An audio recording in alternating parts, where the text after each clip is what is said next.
La route était silencieuse, brûlée par le soleil de l'après-midi, lorsqu'une femme, courbée sous le poids du bois de chauffage, fit un pas de plus, tremblant. La poussière collait à sa peau. Deux petites filles la suivaient derrière. Leurs petits pieds nus, leurs regards bien trop mûrs pour leur âge. Puis une voiture de luxe noire s'arrêta. Le moteur se tut. À l'intérieur du véhicule, un homme puissant retint son souffle, sentant ses mains trembler tandis que son regard se figeait sur la femme qu'il n'aurait jamais imaginé revoir. Et sur les jumelles qui lui ressemblaient trait pour trait. Le temps s'arrêta. Et dans ce battement de cœur unique, un passé enfoui commença à hurler. Avant que l'histoire ne commence, dites-nous dans les commentaires d'où vous regardez et quelle heure il est chez vous en ce moment. Et si vous croyez que les histoires peuvent changer les cœurs, n'oubliez pas de vous abonner. Nana Ajamin n'était pas retournée dans sa ville natale depuis près de 10 ans. Alors que le SUV de luxe noir roulait doucement sur la large autoroute menant vers la campagne, Nana était assis à l'arrière, le dos droit, le visage calme et impénétrable. Derrière la vitre teintée, la ville d'Accra disparaissait lentement. Les tours de verre, les panneaux publicitaires et la circulation laissaient place aux terres ouvertes, à la terre rouge et aux villages éparpillés. Cette terre avait autrefois été tout son monde. Puis il en avait conquis un autre. À 40 ans, Nana Ajiman était l'un des hommes d'affaires les plus puissants d'Afrique de l'Ouest. Ses entreprises de logistique et d'énergie opéraient au-delà des frontières, transportant pétrole, gaz et marchandises entre les ports et les régions enclavées. Son nom avait du poids dans les salles de conseil, les ministères et les conférences internationales. Les hommes se levaient lorsqu'il entrait dans une pièce, les affaires se pliaient à sa volonté. Il avait tout bâti à partir de rien. C'était l'histoire qu'il aimait raconter. À ses côtés dans la voiture se trouvait Vanessa Brown, sa fiancée. Élégante, les jambes parfaitement croisées, ses lunettes de soleil de créateur reposant délicatement sur son nez, sa peau intacte, jamais touchée par la poussière ou la dureté de la vie. Ses doigts faisaient défiler distraitement son téléphone, comme si le monde extérieur ne la concernait pas. « Alors, c'est ici que tu as grandi ?» demanda Vanessa, d'un ton curieux mais distant, comme si elle observait une pièce de musée plutôt qu'un lieu vivant. « Oui, » répondit Nana simplement. Elle regarda par la fenêtre, remarquant les maisons modestes, les femmes portant des charges sur la tête, les enfants jouant pieds nus au bord de la route. Un léger sourire se dessina sur ses lèvres. Ce n'était pas de l'admiration, mais de l'incrédulité. « C'est très rural, dit-elle. Nana ne répondit pas. En lui, quelque chose bougea. Pas exactement de la douleur, plutôt une tension qu'il avait appris à ignorer. Il avait décidé d'amener Vanessa ici pour une seule raison, la fermeture. Il voulait que les anciens de sa famille voient la femme qu'il comptait épouser. Il voulait leur prouver, et se prouver à lui-même, qu'il avait complètement tourné la page. La vie qu'il avait menée autrefois, la femme qu'il avait aimée, et la pauvreté qui avait presque brisé son existence. Alice faisait partie de ce passé. Et dans l'esprit de Nana, ce chapitre était clos. Des années plus tôt, il avait quitté cette terre avec la colère brûlant dans sa poitrine et l'ambition guidant ses pas. Il se souvenait de l'humiliation d'être pauvre, d'être l'homme incapable de subvenir aux besoins des siens, de dépendre des autres pour survivre. Il se souvenait de la honte qui le suivait comme une ombre. Il s'était juré de ne plus jamais se sentir petit. La voiture ralentit à l'approche de l'entrée du village. Le chauffeur de Nana, un homme discret qui travaillait pour lui depuis des années, le regarda dans le rétroviseur. « Monsieur, dois-je prendre la route la plus longue ou passer par le centre du village ?» demanda-t-il. « Le centre du village » répondit Nana sans hésiter. Vanessa haussa un sourcil. « Tu es sûr ?»« Oui. » Il ne savait pas vraiment pourquoi il voulait traverser le cœur du village. Peut-être par fierté. Peut-être par curiosité. Ou peut-être qu'une partie de lui voulait regarder son passé en face une dernière fois et confirmer qu'il s'en était réellement élevé. À mesure que la voiture avançait, les têtes se tournaient. Les gens remarquèrent immédiatement le véhicule. Un SUV noir comme celui-là n'avait pas sa place ici. Les enfants cessèrent de jouer. Les femmes interrompirent leur conversation. Les hommes se redressèrent et suivirent la voiture d'un regard prudent. Les murmures se répandirent rapidement. Cette voiture, qui est-ce? Ce serait le fils de Nana Mensah? Non. Nana. Nana. Nana le ressentit. La reconnaissance, l'admiration, le respect silencieux. Cela nourrissait son ego tout en réveillant quelque chose de profondément inconfortable en lui. Vanessa se pencha vers la vitre, soudain plus intéressée. On dirait qu'ils te connaissent. Ils se souviennent, répondit Nana. Ça doit faire du bien, dit-elle avec un petit rire. Revenir comme ça. Nana ne répondit rien, mais ces mots résonnèrent dans son esprit. Oui, ça faisait du bien. Il se souvenait d'avoir quitté ce village jeune homme, avec pour seule richesse une valise usée et un désir brûlant de fuir. Il s'était promis que s'il revenait un jour, ce serait en homme intouchable. Et maintenant, il l'était. Ce qu'il n'avait pas prévu, ce qu'il n'aurait jamais pu imaginer, c'était que ce retour allait ébranler les fondations même de la vie qu'il avait construite. La voiture passa devant l'ancienne place du marché. Nana jeta un bref regard, reconnaissant l'endroit où il restait debout pendant des heures, espérant que quelqu'un achèterait les rares marchandises qu'il essayait de vendre. Il détourna rapidement les yeux. Cet homme n'existait plus, du moins le croyait-il. Vanessa ajusta son siège. « Tu ne m'as jamais vraiment parlé de ton ex-femme, dit-elle d'un ton détaché, comme s'il s'agissait d'une ancienne partenaire d'affaires. La mâchoire de Nana se crispa imperceptiblement. « Il n'y a rien à dire, répondit-il. C'est du passé. Elle esquissa un sourire. Quand même, on ne passe pas de rien à tout ça sans cicatrice. Nana expira lentement. Elle a fait ses choix. J'ai fait les miens. Ce qu'il ne dit pas, c'était à quel point ses choix l'avaient autrefois blessé. Comment la trahison, réelle ou imaginée, avait endurci son cœur. Comment partir avait semblé être la seule façon de survivre. Dans sa version de l'histoire, Alice avait été infidèle, déloyale, une femme qui n'avait pas cru en ses rêves lorsqu'il en avait le plus besoin. Dans cette version, l'abandon était justifié. Vanessa hocha la tête, satisfaite. « Eh bien, je suis contente que tu sois passée à autre chose, dit-elle en glissant sa main dans la sienne. Tu mérites mieux maintenant. » Nana serra légèrement sa main, mais son regard retourna vers la route. Le village se resserrait devant eux. La voiture ralentit encore tandis que les piétons traversaient librement, sans se soucier du code de la route. L'odeur du bois brûlé et du manioc cuit emplissait l'air. Puis cela arriva. Un peu plus loin, sur le bord de la route, Nana aperçut une silhouette familière. Une femme penchée en avant sous le poids d'un lourd fagot de bois attaché dans son dos. Ses vêtements étaient délavés, ses pas lents mais déterminés. Et derrière elle, deux petites filles. Elles marchaient très proches l'une de l'autre, imitant les mouvements de l'autre. Leurs bras maigres se balançaient au même rythme. Leur tête était légèrement baissée, leur visage sérieux d'une manière qui serra la poitrine de Nana sans avertissement. Quelque chose chez elle le frappa instantanément. La voiture s'arrêta. Le chauffeur freina, surpris par l'inspiration brusque de Nana. « Nana ?» demanda Vanessa. « Pourquoi nous sommes-nous arrêtés ?» Mais Nana ne pouvait pas répondre. Son regard était fixé sur la femme, qui levait maintenant la tête, sentant la présence de la voiture. Et à cet instant, avant que la reconnaissance ne se forme pleinement, avant que le souvenir ne devienne douleur, quelque chose d'ancien et d'incontrôlable s'éveilla en lui. Le passé qu'il croyait enterré venait de s'engager sur la route. Alice aimant se réveillait chaque jour avant le lever du soleil.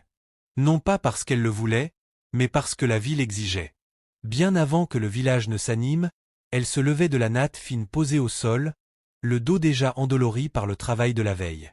La petite pièce qu'elle partageait avec ses filles était silencieuse, à l'exception du souffle régulier de leur respiration.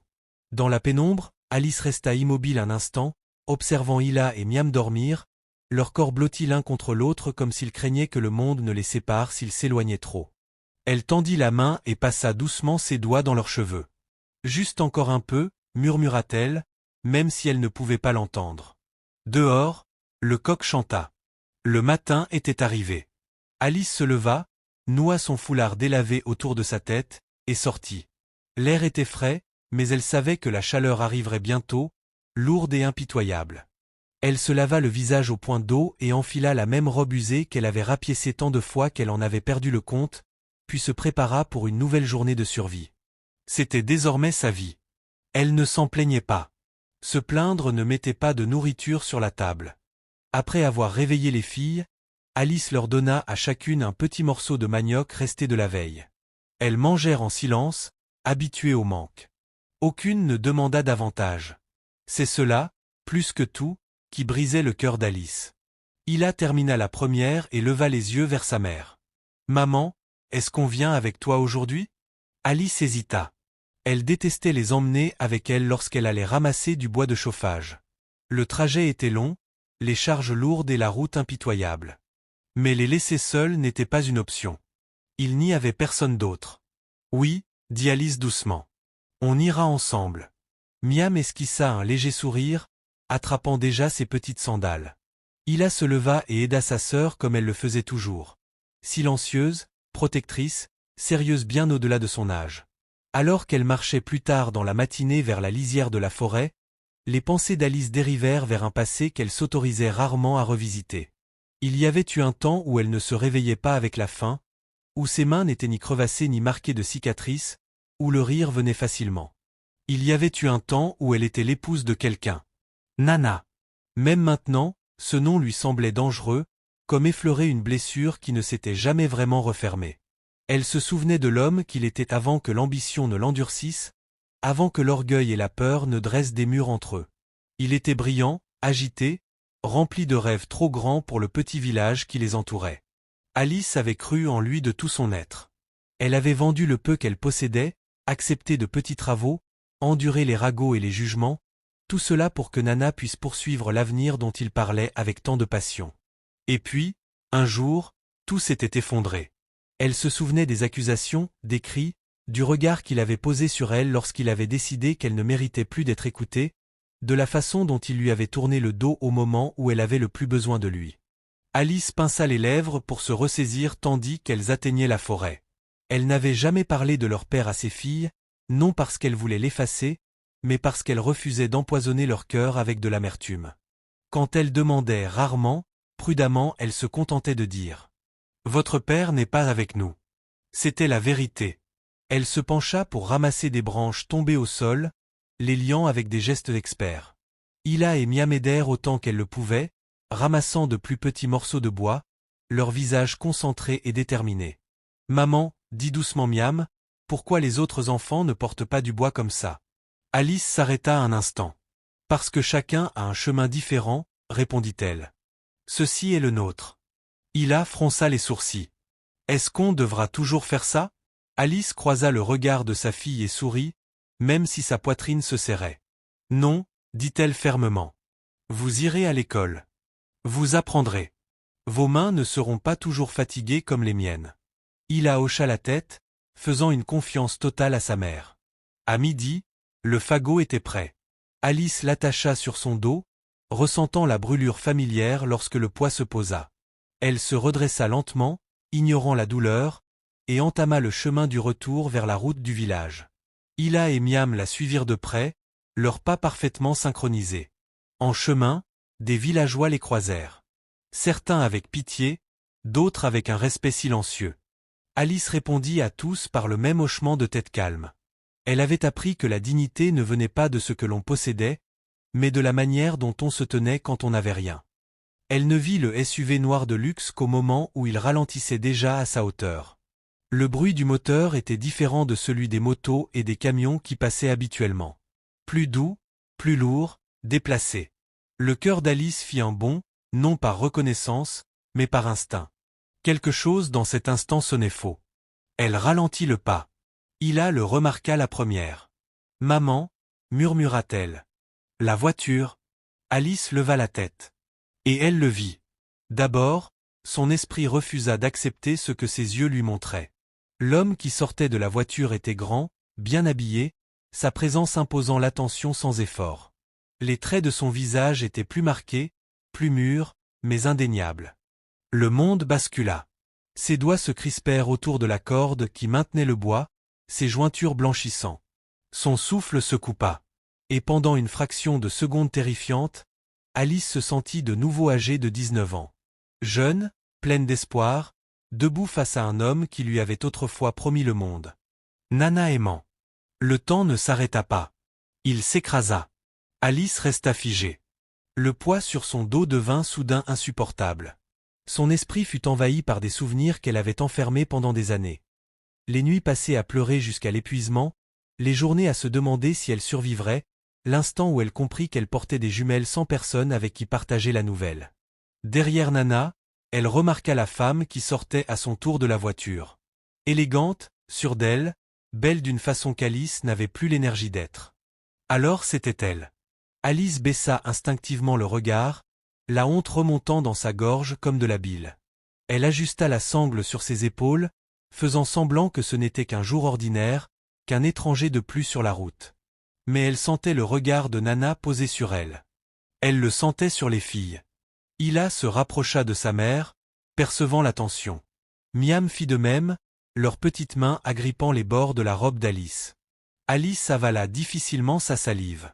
Elle avait imaginé ce moment autrefois, quand elle était plus jeune et assez naïve pour espérer. Dans cette version, Nana revenait plein de remords, prêt à assumer ses responsabilités, prêt à réparer ce qu'il avait brisé. Mais la réalité était plus froide. Il se tenait devant elle riche et puissant, tandis qu'elle se tenait là, chargée de bois, la poussière sur la peau et la pauvreté inscrite dans chaque ligne de sa vie. Et pourtant, Alice sentit quelque chose de dangereux s'éveiller dans sa poitrine. Pas de l'amour. Pas de la colère. De la peur. La peur de ce que cette rencontre pourrait réveiller. La peur de ce qu'elle pourrait coûter à ses filles. La peur que la vie fragile qu'elle avait construite par pure volonté soit sur le point d'être détruite par l'homme qui était parti sans jamais se retourner. Elle releva lentement la tête. Leurs regards se croisèrent.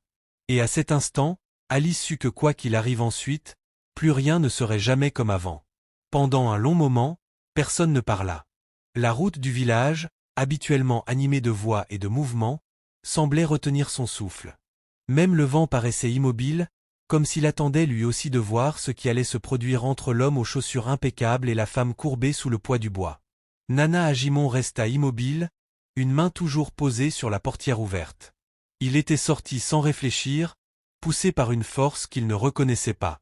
Maintenant qu'il faisait face à Alice, sa confiance, celle qui imposait le respect dans les conseils d'administration et devant les ministres, commençait à s'effriter. Elle était plus maigre qu'il ne s'en souvenait. Son visage, autrefois doux et plein, portait désormais les marques silencieuses de l'endurance. Des rides encadraient ses yeux, non pas dues à l'âge, mais à des années passées à plisser les paupières sous le soleil et à retenir les larmes. Sa robe était délavée, rapiécée au coude et à l'ourlet. Le foulard autour de sa tête était usé jusqu'à la trame. Et pourtant, elle était indéniablement Alice. La femme qu'il avait aimée. La femme qu'il avait abandonnée. Nana ouvrit la bouche, puis la referma. Sa gorge se serrait, comme si les mots restaient prisonniers derrière un mur invisible. Alice ne dit rien. Elle ne le salua pas. Elle ne l'accusa pas. Elle resta simplement là, maîtrisant sa respiration, se préparant à l'humiliation qui pourrait suivre. Derrière elle, Hila et Miam fixaient ouvertement l'étranger. Elle n'avait jamais vu d'homme habillé ainsi d'aussi près. Sa montre brillait au soleil. Ses chaussures étaient impeccables. Tout chez lui semblait irréel. Hila tira doucement sur la robe d'Alice. « Maman » murmura-t-elle d'une voix à peine audible. « Qui est-il » Alice tressaillit. Nana entendit la question, et elle le frappa comme un coup en pleine poitrine. Son regard se posa sur les filles. Il les observa vraiment, pour la première fois. Elles étaient identiques. Pas seulement comme des jumelles ordinaires, mais d'une manière qui accéléra son pouls. La forme de leurs yeux, la légère inclinaison de leur nez, même cette façon sérieuse et observatrice de le regarder. Il avait déjà vu ce regard. Dans le miroir. Ses genoux faillirent céder. Vanessa s'éclaircit la gorge et s'avança, ses talons claquant sèchement sur la route de terre. Elle observait la scène avec une irritation grandissante, les bras croisés, les lèvres pincées en une fine ligne. « Eh bien, dit-elle froidement, brisant le silence, allons-nous rester ici longtemps ?» Le regard d'Alice se tourna vers elle pour la première fois. Le regard de Vanessa parcourut Alice de la tête aux pieds, s'attardant sur le bois de chauffage, la poussière, les enfants agrippés à ses flancs. Son expression ne se transforma pas en compassion, mais en quelque chose qui ressemblait davantage au mépris. Alors, poursuivit Vanessa, sa voix assez forte pour que les villageois alentour entendent. C'est donc elle. Nana se retourna brusquement. Vanessa. Elle leva une main. Tu ne m'as jamais dit qu'elle serait encore ici. Alice ressentit la morsure de ces mots, même si elle fit semblant de ne rien montrer. Elle resserra sa prise sur la corde passée sur ses épaules et redressa le dos. La fierté était parfois le seul bouclier qui restait aux pauvres. « Je suis désolée, dit Alice doucement, sans regarder Vanessa, mais Nana. Si nous bloquons la route, nous allons nous déplacer. » Elle déplaça son poids, prête à s'écarter. « Non, dit Nana rapidement, le mot sortant plus fort qu'il ne l'avait voulu. « Attends. » Alice se figea. Il fit un pas vers elle, puis un autre, s'arrêtant à une distance prudente, comme s'il craignait qu'elle ne disparaisse s'il s'approchait trop. « Alice, dit-il, son nom lourd sur sa langue. Elle croisa de nouveau son regard, l'expression fermée. « Nana !» Entendre son nom prononcé par elle réveilla en lui quelque chose de profondément douloureux. Les souvenirs affluèrent, les nuits tardives à partager des rêves, les promesses murmurées sous un toit qui fuyait. Vanessa laissa échapper un petit rire sans humour. « C'est incroyable, marmonna-t-elle.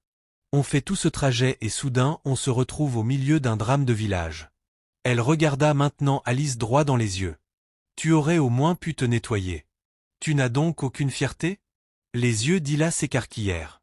Les doigts de Miam s'enfoncèrent dans la robe de leur mère. Alice ne dit rien.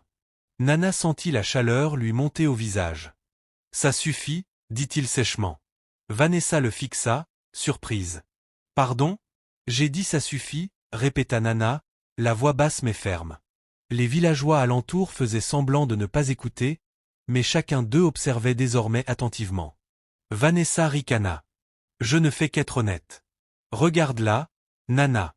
Regarde cette situation. C'est vraiment pour quelqu'un comme ça que tu veux qu'on s'arrête ?» Nana regarda, mais pas comme Vanessa s'y attendait. Il observa les mains d'Alice, calleuses, marquées. Il vit la corde entailler ses épaules. Il vit la façon dont les filles se tenaient devant elle, protectrices, leurs petits corps tendus. Et soudain, une vérité qu'il avait longtemps enfouie remonta à la surface. « C'est chez moi, dit Nana doucement. » Vanessa cligna des yeux. « Quoi ? Ce village ? Ces gens ? C'est d'ici que je viens. » Elle ouvrit la bouche pour protester, puis la referma, visiblement contrariée. Alice se sentit mal à l'aise. Elle ne voulait pas être la cause d'un conflit. Elle voulait que cet instant passe. Elle voulait que Nana remonte dans sa voiture et disparaisse à nouveau de sa vie. « S'il n'y a rien d'autre, dit-elle doucement, nous devrions y aller. » Elle fit un pas en avant, mais Nana bougea instinctivement, lui barrant le passage. « Attends, dit-il encore, la voix cette fois brisée. S'il te plaît. » Alice s'arrêta, sa patience s'amenuisant. « Pourquoi ? » demanda-t-elle enfin, laissant filtrer une pointe d'amertume. « Qu'est-ce que tu veux de moi maintenant, Nana ?»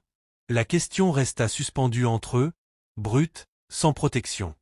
Nana chercha une réponse et n'en trouva aucune qui puisse réparer les dégâts qu'il avait causés. « Je ne sais pas, » admit-il.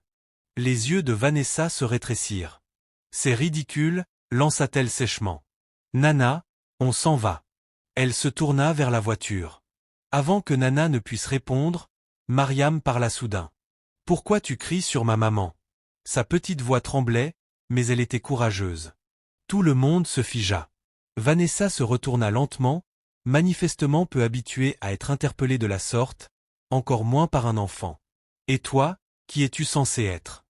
demanda-t-elle froidement. « Je m'appelle Mariam, » répondit la fillette en relevant le menton. « Et voici ma sœur, Ila. » Ila serra la main de sa sœur et fixa Nana droit dans les yeux. « Et toi ?» dit-elle doucement. « Pourquoi tu nous regardes comme ça ?» Le souffle de Nana s'échappa brusquement. Il s'accroupit légèrement pour se mettre à leur hauteur, bien que ses jambes tremblent. « Je suis désolé, » dit-il, les mots lui paraissant étranges même à lui-même. Alice l'observait attentivement, le cœur battant. Elle s'était préparée pendant des années au rejet, à l'humiliation, mais pas à cette confusion, pas à ce regard sur le visage de Nana, comme si le sol s'était dérobé sous ses pieds. Une voix s'éleva sur le bord de la route. « Alice !» Elle se retourna et vit Mahamafua s'approcher, sa canne frappant le sol. La vieille femme s'arrêta net en apercevant Nana. Ses yeux s'écarquillèrent. « Alors, » dit lentement Mahamafua, « tu es enfin revenue. » Nana se redressa, son regard se posant sur l'aînée. Il la reconnut immédiatement. Le poids du passé s'abattit sur lui plus lourdement que jamais. Ce n'était plus une simple rencontre. C'était un règlement de compte. L'air s'alourdit dès l'apparition de Mama Fua. Sa présence avait du poids dans le village, non parce qu'elle parlait fort ou imposait la peur, mais parce qu'elle avait trop vu pour se laisser tromper facilement. Elle s'appuya légèrement sur sa canne, ses yeux perçants passant de Nana à Alice, puis aux deux petites filles collées contre leur mère. Vanessa remarqua aussitôt le changement. « Qui est-ce » demanda-t-elle à Nana à voix basse, l'irritation perçant dans son ton. « Une ancienne du village » répondit Nana doucement. Mama Fua ne le salua pas. Elle ne sourit pas. Elle le fixa longuement, comme si elle mesurait les années écoulées et les blessures qu'elles avaient laissées. « Alors tu es revenu, dit-elle enfin, avec toutes tes voitures et tes beaux habits. » Nana hocha la tête, incapable de trouver des mots qui ne sonnent pas creux. « Ma mère, dit-elle en se tournant vers Alice. « Mon enfant. » Alice inclina respectueusement la tête. « Mon Dieu » lâcha Vanessa avec un souffle agacé. « Est-ce que tout le monde compte rester là à fixer toute la journée? Certains d'entre nous ont des choses à faire. » Les yeux de la vieille femme se tournèrent brusquement vers Vanessa. Ils étaient calmes, mais perçants. « Et qui es-tu » demanda Mama Fua. Vanessa releva le menton. « Je suis la fiancée de Nana. » Un murmure parcourut les villageois rassemblés à distance prudente. Le mot fiancé avait du poids. Il expliquait la tension. Il accentuait le contraste. Mama Fua observa lentement Vanessa, de ses chaussures brillantes à ses ongles parfaitement manucurés. « Je vois, dit-elle. Alors tu devrais savoir qu'on ne parle pas sans respect sur la terre d'autrui. » Vanessa ricana. « Du respect pourquoi? Porteur du bois? Vivre comme ça ?» Alice reçut ces mots comme des pierres. Elle avait déjà enduré les murmures, les moqueries, la pitié. Mais les entendre prononcer aussi ouvertement, avec une telle cruauté, lui serra la poitrine. Pourtant, elle resta silencieuse, le visage calme, les yeux baissés. Hila, elle, ne resta pas silencieuse. « Arrête » dit soudain la petite fille. Tout le monde se tourna vers elle. Vanessa cligna des yeux, incrédule. « Qu'est-ce que tu as dit » Hila s'avança et se plaça entièrement devant sa mère. Ses petites épaules étaient droites, ses mains serrées en poing le long de son corps. « Arrête de parler comme ça » répéta-t-elle. « Ma maman travaille dur. » Mariam la rejoignit, la voix plus douce mais tout aussi ferme. « Elle ne fait rien de mal. » Vanessa les regarda comme si elles étaient des insectes qui avaient osé parler. « Les enfants, dit-elle froidement. Cette conversation ne vous concerne pas. »« Si, » répliqua Hila. « Tu cries sur notre maman. » Un souffle choqué parcourut la foule.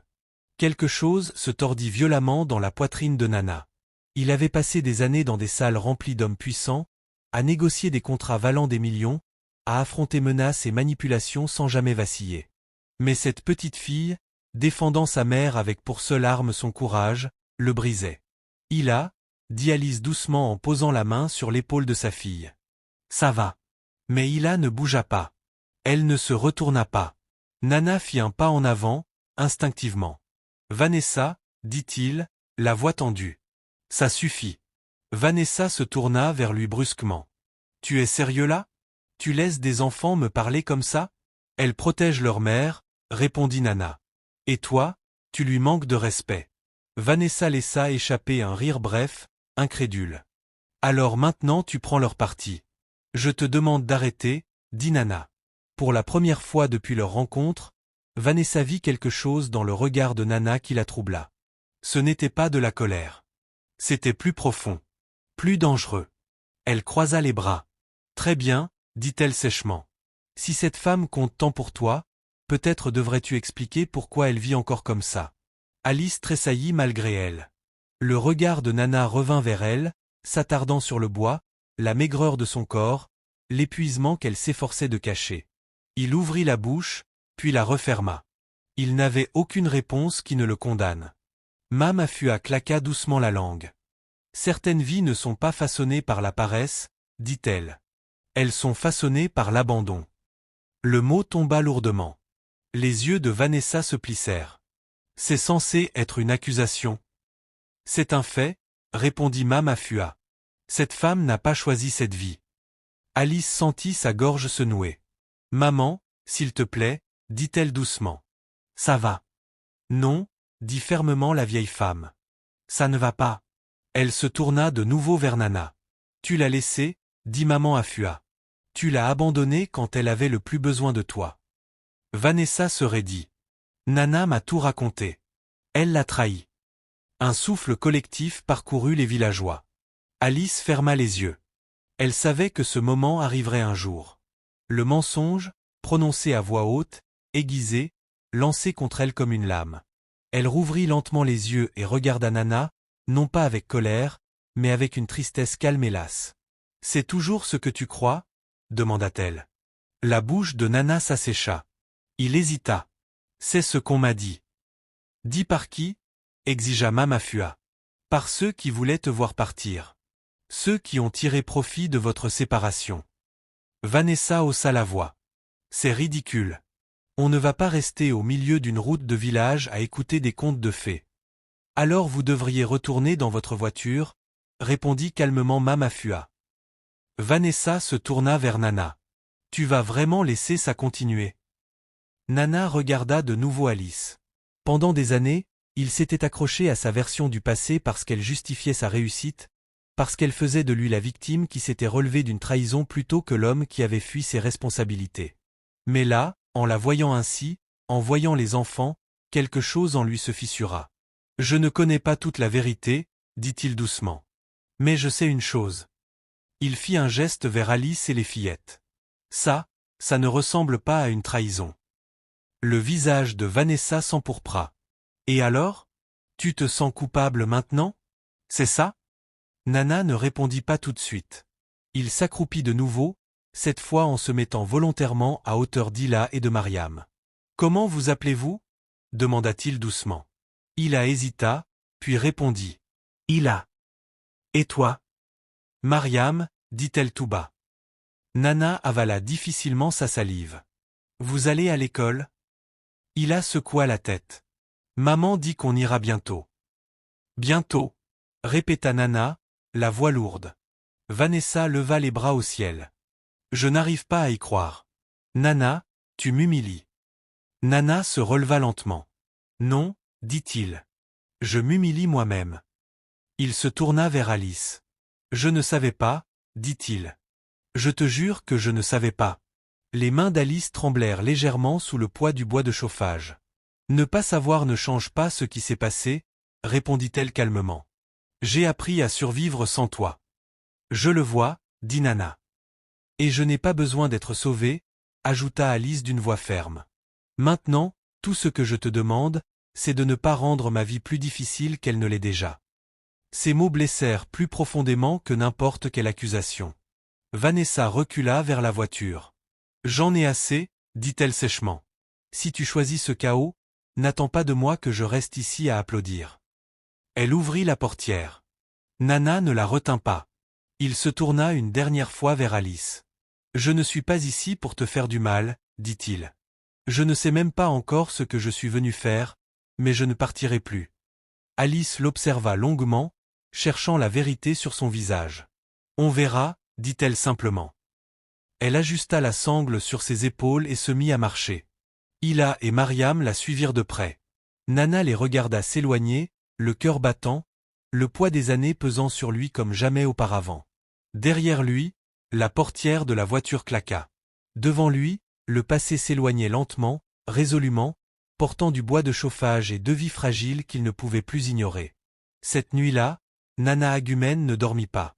La chambre d'amis préparée pour lui dans la maison familiale était grande, bien éclairée, soigneusement nettoyée. Pourtant, elle lui semblait étouffante.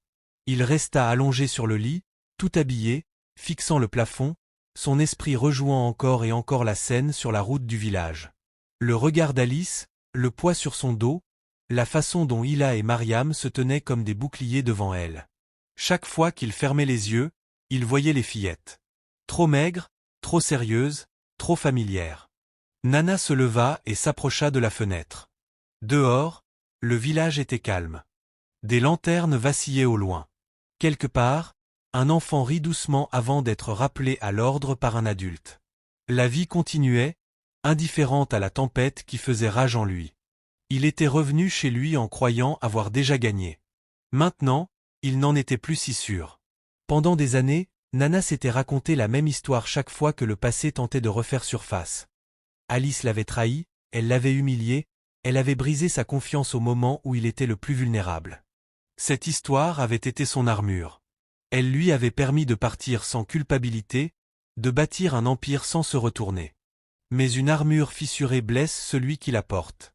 Il se versa un verre d'eau et but lentement, les mains légèrement tremblantes. Il n'avait pas remarqué ce tremblement plus tôt.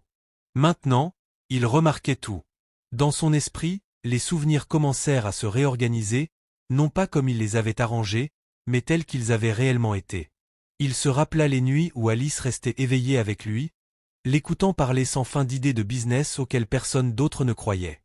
Il se souvint qu'elle avait vendu ses boucles d'oreilles, le seul héritage de sa mère, pour payer ses frais de dossier. Il se souvint de la façon dont elle le défendait quand les autres se moquaient de lui. Puis il se rappela le jour où tout avait basculé. Les rumeurs étaient arrivées soudainement, des murmures venant de personnes en qui il avait confiance. Quelqu'un lui avait dit qu'Alice voyait un autre homme. Quelqu'un d'autre avait affirmé qu'elle comptait le quitter une fois qu'il aurait réussi. À l'époque, Nana se noyait dans la frustration. Prêts refusés, projets échoués, dettes qui s'accumulaient. La peur l'avait rendu cruel. Il avait confronté Alice sans l'écouter.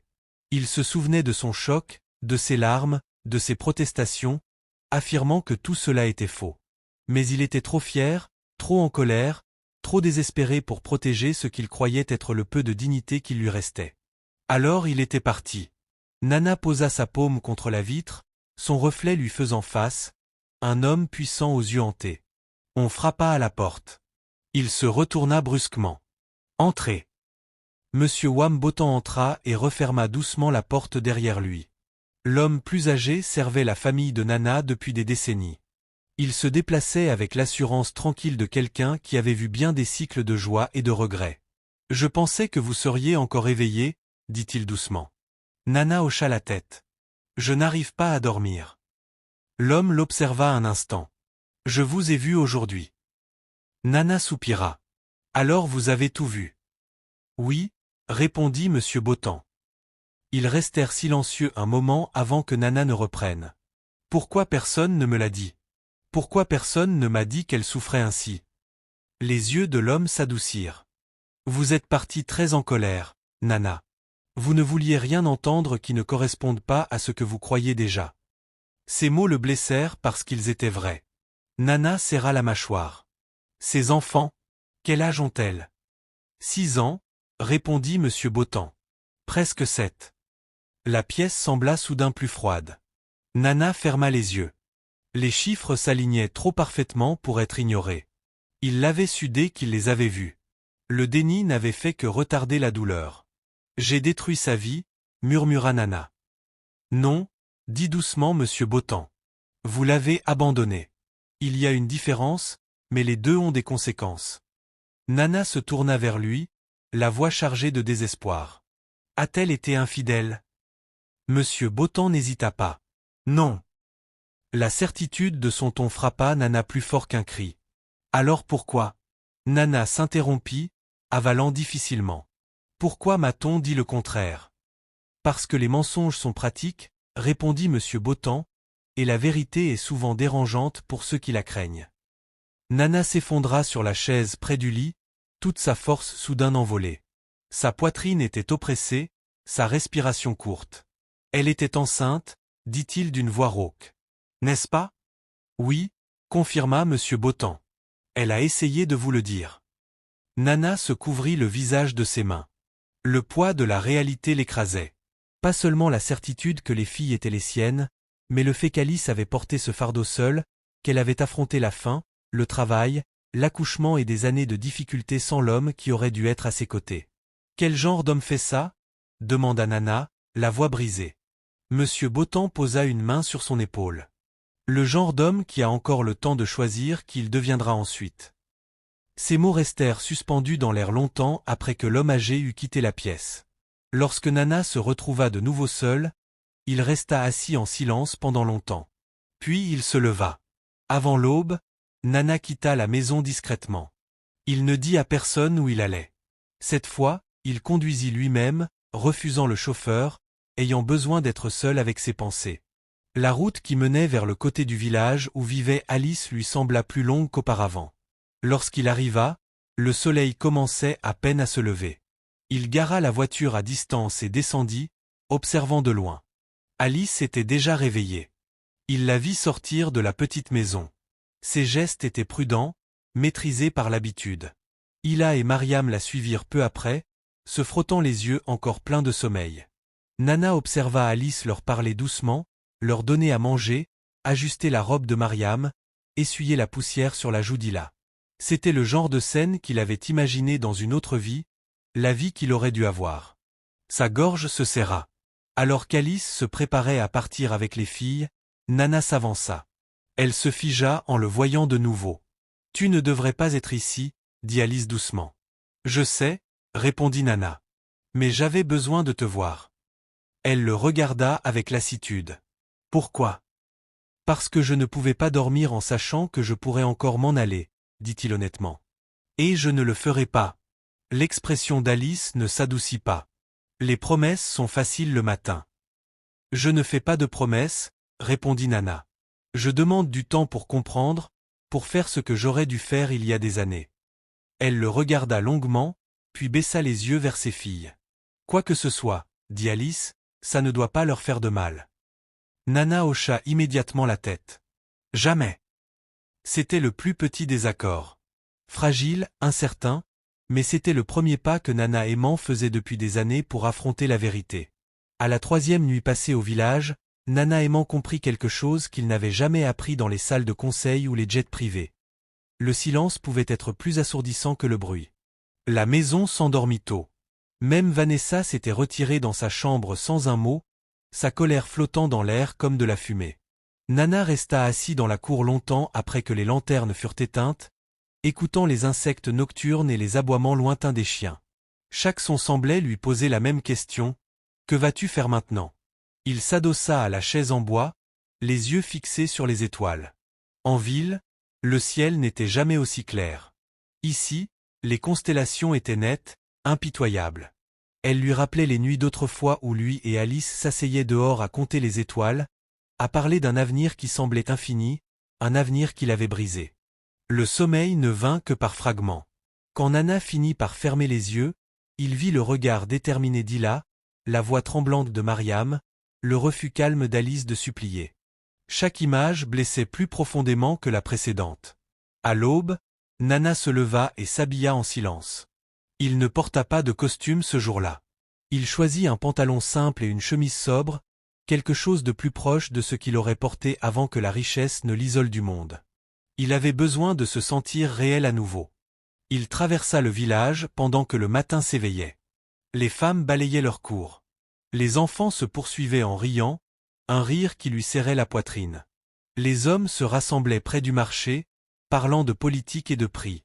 La vie avançait, indifférente à son effondrement intérieur. La maison d'Alice se trouvait à la lisière du village, petite, modeste, propre malgré son âge. Nana s'arrêta à quelques pas. Il ne voulait pas entrer de force. Il ne voulait pas attirer l'attention comme il l'avait toujours fait. Alors il attendit. Alice sortit quelques instants plus tard, portant une bassine d'eau. Elle s'arrêta net en le voyant. « Encore toi ?» dit-elle doucement. « Je ne resterai pas longtemps, » répondit Nana. « J'ai besoin de poser une question. » La prise d'Alice se resserra sur la bassine. « Demande. » Nana hésita, puis parla. « Les filles ont-elles déjà été malades ?» Les yeux d'Alice se plissèrent légèrement. « Pourquoi ?»« S'il te plaît, dit Nana. Dis-le-moi simplement. » Alice expira lentement. Mariam tousse la nuit. Hila se fatigue facilement. Mais ce sont des enfants. Les enfants tombent malades. Un nœud se forma dans l'estomac de Nana. Les as-tu emmenés à la clinique ? Quand je peux, répondit Alice. Les médicaments coûtent de l'argent. La réponse n'était pas accusatrice. Elle était factuelle. Et c'était ce qui rendait la chose pire. Je veux aider, dit Nana. Alice secoua immédiatement la tête. Non, juste pour leur santé, insista-t-il. Pas pour autre chose. Elle étudia son visage, cherchant la manipulation, l'orgueil ou le contrôle. Ce qu'elle y vit la fit hésiter. Elles n'ont pas besoin de promesses, dit Alice. Elles ont besoin de stabilité. Je comprends, répondit Nana. C'est pour ça que je demande, je ne décide pas. Un long silence suivit. Finalement, Alice hocha une fois la tête. Il y a une clinique dans la ville voisine. Le médecin vient 2 fois par semaine. Je les y emmènerai, dit Nana rapidement. Alice se raidit. J'irai avec elle. Bien sûr, dit Nana. Ensemble. Cet après-midi-là, Nana rentra à la maison et trouva Vanessa qui l'attendait dans le salon. Sa posture était raide, son expression dure. Tu as disparu, dit-elle. Je suis allée voir Alice, répondit Nana honnêtement. Vanessa se leva. Alors c'est vrai, dit-elle froidement. Tu l'as choisi. Je n'ai choisi personne, répondit Nana. J'ai choisi la responsabilité. Vanessa rit amèrement. Tu crois que la responsabilité, c'est m'humilier devant les villageois, laisser des enfants me manquer de respect. Il ne te manquait pas de respect, dit Nana. Ils défendaient leur mère. Et moi alors? Exigea Vanessa. Et notre avenir? Nana la regarda longuement. Notre avenir ne peut pas être bâti sur la souffrance de quelqu'un d'autre. Les yeux de Vanessa lancèrent des éclairs. Tu fais une erreur. Peut-être, dit Nana. Mais c'est la mienne. Elle le fixa, stupéfaite. Puis son visage se durcit. Si tu continues sur cette voie, dit-elle, n'attends pas que je te suive. Nana hocha lentement la tête. Je ne te le demanderai pas. Vanessa attrapa son sac et sortit sans un mot de plus. Le lendemain matin, Nana conduisit Alice, Hila et Mariam à la clinique. Les filles étaient silencieuses à l'arrière, les yeux grands ouverts devant ces paysages inconnus. Alice était assise à côté de Nana à l'avant, les mains étroitement croisées sur ses genoux. « Êtes-vous déjà monté dans une voiture comme celle-ci » demanda Nana doucement en regardant les filles dans le rétroviseur. Hila secoua la tête. Mariam sourit timidement. À leur arrivée, la clinique était bondée. Nana attendit patiemment, résistant à l'envie d'user de son influence pour passer devant tout le monde. Ce n'était pas un lieu pour le pouvoir. C'était un lieu pour l'humilité. Lorsque le docteur Samuel OSU les appela enfin, Nana sentit son cœur battre à tout rompre. L'examen fut approfondi.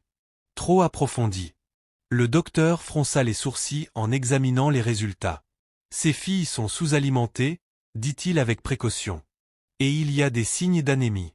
Rien d'ingérable, mais cela aurait dû être pris en charge plus tôt. Les épaules d'Alice s'affaissèrent. J'ai fait ce que j'ai pu, murmura-t-elle. Je le sais, répondit le médecin avec bienveillance. Le docteur se tourna vers Nana. Êtes-vous le père? La question pesa lourdement dans la pièce. Alice se figea. Nana n'hésita pas. Je crois que oui. Le médecin hocha lentement la tête. Je recommanderais un bilan complet, y compris des tests génétiques. Certaines maladies, surtout chez des jumelles, sont héréditaires.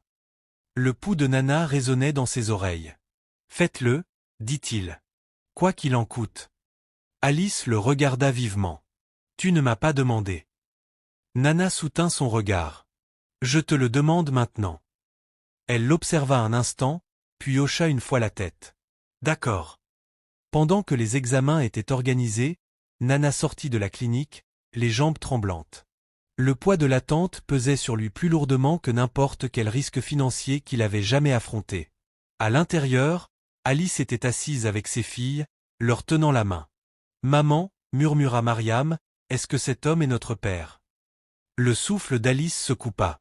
Elle regarda sa fille, si innocente, si confiante, et sentit la douleur familière lui serrer la poitrine. « Je ne sais pas encore, » dit-elle doucement. « Mais quoi qu'il arrive, vous êtes aimés. » À l'extérieur, Nana faisait les 100 pas dans la cour poussiéreuse, le soleil frappant sur lui. Pour la première fois de sa vie, Nana aimant ne négociait ni le pouvoir, ni l'argent, ni l'influence. Il attendait la vérité. L'attente semblait interminable. Nana aimant était assis sur un banc en bois devant la clinique, les coudes appuyés sur les genoux, les doigts si étroitement entrelacés que ses jointures lui faisaient mal. Le soleil montait dans le ciel, dissipant la brume matinale, mais la lourdeur dans sa poitrine ne s'allégeait pas. Il avait bâti des entreprises dans l'incertitude. Il avait signé des contrats en sachant qu'une seule clause mal formulée pouvait coûter des millions. Pourtant, rien de tout cela ne se comparait à cet instant. Attendre de savoir si la vie de deux petites filles était à jamais liée à la sienne. À l'intérieur, Alice restait assise calmement avec Hila et Mariam. Elle les entourait de ses bras, sentant leur chaleur, s'ancrant dans le présent. Elle refusait d'imaginer des issues. L'espoir l'avait déjà trahi. Un bruit familier de pas approcha. Nana leva les yeux et vit Mama Fua s'avancer lentement vers lui, sa canne s'enfonçant dans la terre avec un rythme régulier. Elle s'assit avec précaution sur le banc à côté de lui, laissant entre eux une distance respectueuse. « On dirait un homme qui porte une maison entière sur son dos », dit-elle. Nana esquissa un sourire fatigué qui n'atteignit pas ses yeux. « Je le mérite. » Mama Fua étudia son visage, puis hocha légèrement la tête. « Peut-être, » dit-elle. « Mais le poids que tu portes maintenant n'est pas seulement une punition, c'est une responsabilité. » Ils restèrent assis en silence un moment, écoutant les sons de la clinique. Le murmure étouffé des voix, les pleurs d'un bébé, le frottement des pas. Puis Mama Fua parla enfin. « Il y a des choses que tu dois savoir. Pas demain. Pas quand tu te sentiras prêt. Maintenant. » Nana avala sa salive. « Je t'écoute. » Elle tourna son regard vers la porte de la clinique. « Quand tu as quitté ce village, tu n'as pas seulement laissé Alice derrière toi, tu as laissé la vérité. » Il ferma brièvement les yeux. « Je croyais qu'elle m'avait trahi. »« Oui, » dit Mama Fua. « Parce que tu étais destiné à le croire. » Nana fronça les sourcils. « Que veux-tu dire ? » « Il y avait des gens qui te craignaient, » poursuivit-elle calmement. « Ton ambition, ton intelligence, ton refus d'accepter la place qu'on voulait t'imposer. Quand les rumeurs ont commencé, elles ont été nourries, arrosées, encouragées à grandir. » Le cœur de Nana se mit à battre plus fort. « Qui » Mama Fua secoua la tête. « Les noms ne guériront pas ce qui a déjà saigné. Mais sache ceci, Alice ne t'a jamais trahi. Ni dans son corps, ni dans son âme. » Les mots le frappèrent comme une vague. « Elle a essayé de te suivre le jour où tu es parti, » continua Mama Fua. « Elle était déjà malade, faible. Mais elle est allée jusqu'à la gare avec le peu d'argent qu'elle avait, espérant te parler une dernière fois. » Le souffle de Nana se coupa douloureusement. « Je ne l'ai jamais vue, parce qu'elle s'est effondrée avant de t'atteindre, » dit Mama Fua. « Et quand elle s'est rétablie, tu étais déjà parti. » Nana baissa la tête, ses épaules tremblant une fois avant qu'il ne puisse se maîtriser. « Pourquoi personne ne me l'a dit ? » « Parce que tu n'as pas demandé, » répondit doucement Mama Fua. « Et parce que l'orgueil est parfois plus bruyant que la vérité. » Il s'essuya le visage avec le dos de la main, honteux des larmes qu'il ne pouvait plus retenir. « Elle a porté mes enfants toute seule. »« Oui, » dit Mama Fua. « Elle a travaillé. Elle a mendié quand il le fallait. Elle a enduré les murmures et les jugements, mais elle n'a jamais prononcé ton nom avec amertume. » Nana releva brusquement la tête. « Jamais. Jamais, » répéta la vieille femme. Elle disait aux filles que leur père était un homme bon qui s'était égaré. À ce moment-là, la porte de la clinique s'ouvrit et le docteur Samuel Osu sortit, balayant la cour du regard. Lorsqu'il aperçut Nana, son expression devint grave. « Monsieur aimant » appela-t-il. Nana se leva aussitôt, les jambes instables. Alice apparut derrière le médecin, le visage pâle, les yeux cherchant Nana. Hila et Mariam la suivirent, accrochés à sa robe. « Les résultats préliminaires sont là, » dit le docteur Osu. « Nous aurons besoin d'une confirmation finale, mais sur la base des marqueurs génétiques et de la compatibilité sanguine, il y a une probabilité extrêmement élevée que vous soyez le père. » Le monde bascula. Nana ressentit les mots plus qu'il ne les entendit. Il se laissa retomber sur le banc, la poitrine soulevée, l'esprit déchiré entre soulagement et dévastation. Alice ferma brièvement les yeux, comme pour se préparer à un vent qu'elle sentait venir depuis longtemps. Hila regarda sa mère puis Nana. « Ça veut dire » commença-t-elle. Alice s'agenouilla devant ses filles. « Ça veut dire que nous apprenons la vérité, » dit-elle doucement. « Rien ne change aujourd'hui. » Mais tout avait déjà changé. Nana se releva et s'avança vers Alice à pas lents et prudents. Il s'arrêta à quelques pas, comme s'il craignait de franchir une ligne invisible. « Je ne savais pas, » dit-il d'une voix rauque. « Mais je ne me servirai plus jamais de ça comme excuse. » Alice le regarda droit dans les yeux. « Savoir maintenant n'efface pas les années, » répondit-elle, ni les nuits où elle pleurait de faim, ni les matins où je priais juste pour survivre. Je sais, dit Nana. Et je passerai le reste de ma vie à essayer de réparer ça. Elle étudia son visage, cherchant l'arrogance, le contrôle ou la pitié. Ce qu'elle y vit la troubla, un regret à nu. Je ne te demande pas de me pardonner, ajouta Nana rapidement. Je te demande de me laisser faire mieux. Mariam s'avança timidement et leva les yeux vers lui. Si tu es notre père, demanda-t-elle doucement, est-ce que tu vas partir aussi? La question le transperça plus profondément que n'importe quelle accusation. Nana posa un genou à terre devant elle, à hauteur de ses yeux. Non, dit-il fermement. Je ne partirai pas. Alice inspira brusquement. Il l'observa attentivement. Tu promets? Je promets, répondit Nana. Et je le prouverai par mes actes, pas par mes mots. Un silence lourd, incertain, s'installa. Mama Fua se leva lentement, tapotant le sol avec sa canne. Les promesses sont des graines, dit-elle. Leur croissance dépend de la façon dont on en prend soin. Nana hocha la tête. J'en prendrai soin. Alors qu'il se préparait à quitter la clinique, la voix de Vanessa fendit soudain l'air. Alors, c'est vrai. Tout le monde se retourna. Vanessa se tenait un peu à l'écart, les bras croisés fermement, le visage pâle de fureur et d'incrédulité. Elle avait clairement entendu suffisamment. Tu as des enfants, dit-elle à Nana. Et tu ne me l'as pas dit. Nana se redressa. Je ne le savais pas, mais maintenant tu le sais. Vanessa ricana. Et tu restes là comme si c'était un miracle. Ce n'est pas un miracle, répondit Nana. C'est une responsabilité que j'ai fui. Vanessa rit amèrement. Alors, qu'est-ce qui nous arrive? Nana la regarda longuement, puis prononça enfin les mots qui l'évitaient. Il n'y a plus de nous. Les yeux de Vanessa s'écarquillèrent. Tu l'as choisi, elle. Je choisis mes enfants, dit Nana calmement. Et la vérité. Vanessa fixa Alice, puis les filles, son visage se tordant de colère et d'orgueil blessé. Sans un mot de plus, elle se détourna et s'éloigna. La poussière retomba lentement après son départ. Alice expira en tremblant. Ce n'est que le début, dit-elle. Nana hocha la tête. Je sais. Et pour la première fois, il ne recula pas devant le poids de ce qui l'attendait. La pluie tomba cette nuit-là sans prévenir.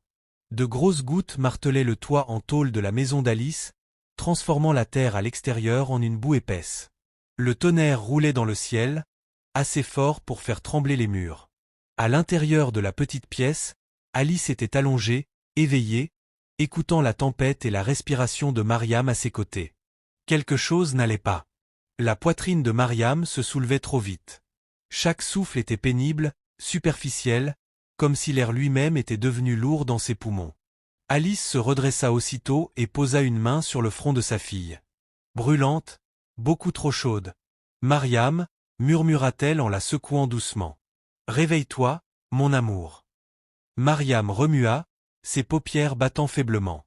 Maman, murmura-t-elle d'une voix à peine audible. Le cœur d'Alice se serra. Hila se réveilla aussitôt, se redressant d'un bond. Qu'est-ce qu'il y a? Demanda-t-elle, la peur aiguisant sa voix. Mariam brûle, dit Alice en attrapant déjà son vieux châle. Mets tes sandales. Dehors, la pluie était impitoyable.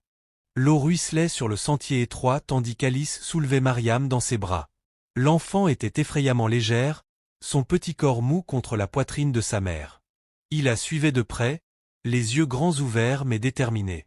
Elle ne pleura pas. Elle ne se plaignit pas. Elle continua simplement d'avancer. Lorsqu'elles atteignirent la route principale, Alice était trempée jusqu'aux os, les bras tremblants de froid et de panique. La nuit était vide. Pas de moto. Pas de voiture de passage. Mon Dieu, s'il te plaît, murmura Alice. Pas comme ça. Soudain, des phares percèrent la pluie. Un SUV noir ralentit brusquement, ses pneus éclaboussant l'eau sur la route. Nana aimant descendit avant même que la voiture ne s'arrête complètement. Alice, cria-t-il par-dessus la pluie. Que s'est-il passé? Elle est malade, cria Alice, la voix brisée pour la première fois depuis des années. Je crois qu'elle n'arrive plus à respirer. Un seul regard au visage de Mariam suffit. Nana ne posa aucune question. Il retira sa veste, l'enveloppa autour de l'enfant et les fit monter dans la voiture.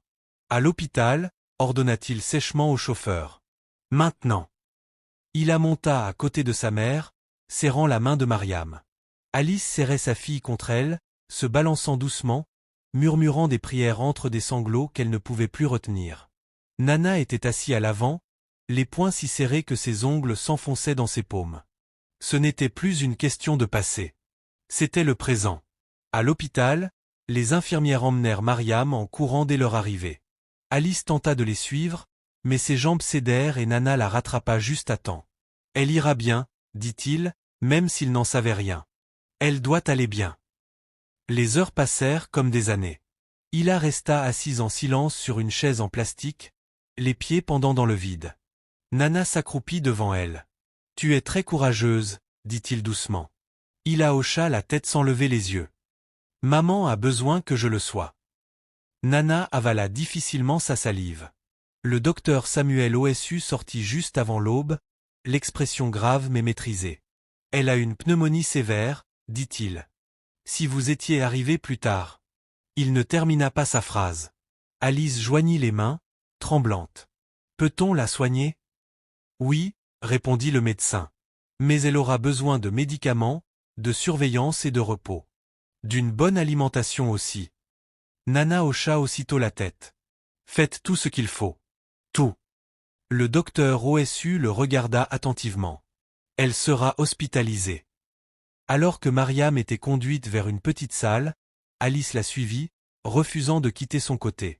Nana se tenait dans l'embrasure de la porte, observant Alice lisser les cheveux de Miam et lui murmurer des paroles apaisantes. Sa force semblait lui revenir maintenant que l'action avait remplacé la peur. Hila grimpa sur le lit et se blottit contre sa sœur, lui tenant la main. La poitrine de Nana se serra douloureusement. C'était cela qu'il avait manqué. Pas les étapes importantes, pas les anniversaires. Des moments comme celui-ci, bruts, terrifiants, réels. Plus tard dans la matinée, Nana s'assit avec le docteur OSU dans son bureau. « Il y a autre chose, » dit le médecin avec précaution. « Étant donné l'état de Mariam et les symptômes de fatigue d'Hila, j'aimerais effectuer des examens supplémentaires. » Nana acquiesça. « Faites-les. Ces troubles peuvent être aggravés par le stress et une privation prolongée, poursuivit le docteur OSU. Mais ils peuvent aussi révéler des problèmes sous-jacents qui peuvent être héréditaires. » Le mot résonna dans l'esprit de Nana. Héréditaire. Il se pencha lentement en arrière. « Que voulez-vous dire ? » « Je dis, » répondit le médecin, « que ces enfants ont survécu avec très peu pendant très longtemps. Leur corps est fort, mais ils sont arrivés à un point de rupture. » Nana ferma brièvement les yeux. Il pensa au bois de chauffage, aux pieds nus, à la façon dont Hila ne se plaignait jamais. « Je les ai abandonnés, » murmura-t-il. Le docteur OSU le fixa attentivement. « Ce qui compte maintenant, c'est ce que vous ferez ensuite. » Quand Nana retourna dans la salle, il trouva Alice assise droite, les yeux rouges mais vigilants. Elle leva les yeux vers lui. « Elle est stable, » dit Nana doucement. Alice hocha la tête. « Merci pour la nuit dernière. » Il secoua la tête. « Tu ne me dois pas de remerciements. » Elle l'observa un instant. « Tu n'étais pas obligé de venir. »« Je sais, » répondit Nana. « C'est pour ça que je l'ai fait. » Le silence s'installa entre eux, lourd, mais différent maintenant, moins hostile, plus prudent. Hila leva les yeux. « On rentre à la maison aujourd'hui ?» Alice hésita. Nana répondit doucement. « Pas aujourd'hui. Mariam doit d'abord aller mieux. » Hila hocha lentement la tête, puis le regarda. « Tu vas encore partir ?» La question faisait toujours mal, mais Nana y répondit sans hésiter. « Non. Je suis là. » Alice l'observa attentivement. Elle avait appris à ne pas faire confiance aux mots, mais quelque chose dans son ton calme, stable, sans effort la fit hésiter. Plus tard dans l'après-midi, Nana sortit de l'hôpital et passa plusieurs appels. Il parla à des médecins, à des fournisseurs, à des personnes qui lui devaient des faveurs. Le soir venu, les choses étaient en marche. Un meilleur hôpital, un plan nutritionnel, des discussions pour l'inscription scolaire, un endroit plus sûr où Alice et les filles pourraient rester pendant que Mariam se rétablissait. Quand Nana revint dans la salle, Alice remarqua immédiatement le changement. « Tu planifies ?» dit-elle. « Oui, » répondit Nana. « Mais je ne forcerai rien. Tu décides. Elle regarda ses filles. Miam dormait paisiblement, il la veillait sur elle comme une minuscule gardienne. Qu'elle guérisse, dit Alice. C'est tout ce qui compte pour moi en ce moment. Nana acquiesça. C'est suffisant. À la tombée de la nuit, Nana resta assise devant la salle, refusant de partir. Les infirmières entraient et sortaient. Les lumières vacillaient. Quelque part dans le couloir, un autre enfant pleurait.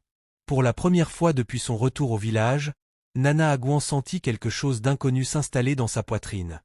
Non pas la fierté, ni le pouvoir, mais un but. Et il comprit avec une clarté douloureuse que, quel qu'en soit le prix, il ne laisserait plus jamais la vie de sa fille tenir à un fil.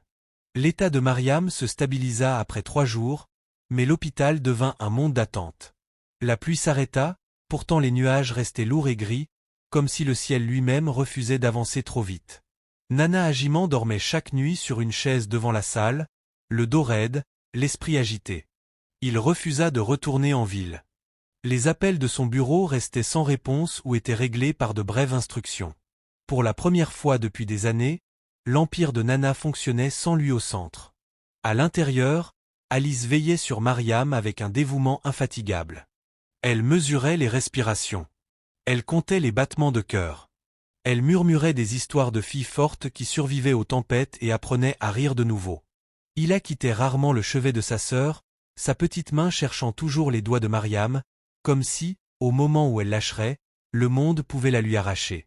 Le 4e matin, le docteur Samuel Ozu demanda à voir Nana en privé. Ils se tinrent dans le couloir étroit devant le laboratoire, où l'odeur du désinfectant se mêlait à celle de la terre humide portée par une fenêtre ouverte. Les résultats finaux sont prêts, dit le médecin. La poitrine de Nana se serra. Dites-moi. Le docteur Ozu ne chercha pas à adoucir ses mots. Le test ADN le confirme. Ila et Mariam sont vos filles. Les mots tombèrent doucement, sans tonnerre ni cérémonie, mais ils ébranlèrent Nana jusqu'au plus profond de lui-même. Longtemps, il ne dit rien. Son esprit rejoua des années de moments manqués. Les premiers pas qu'il n'avait jamais vus, les premiers mots qu'il n'avait jamais entendus, les nuits de faim qu'il n'avait jamais connues. Tout s'abattit sur lui d'un coup. Je comprends, dit enfin Nana.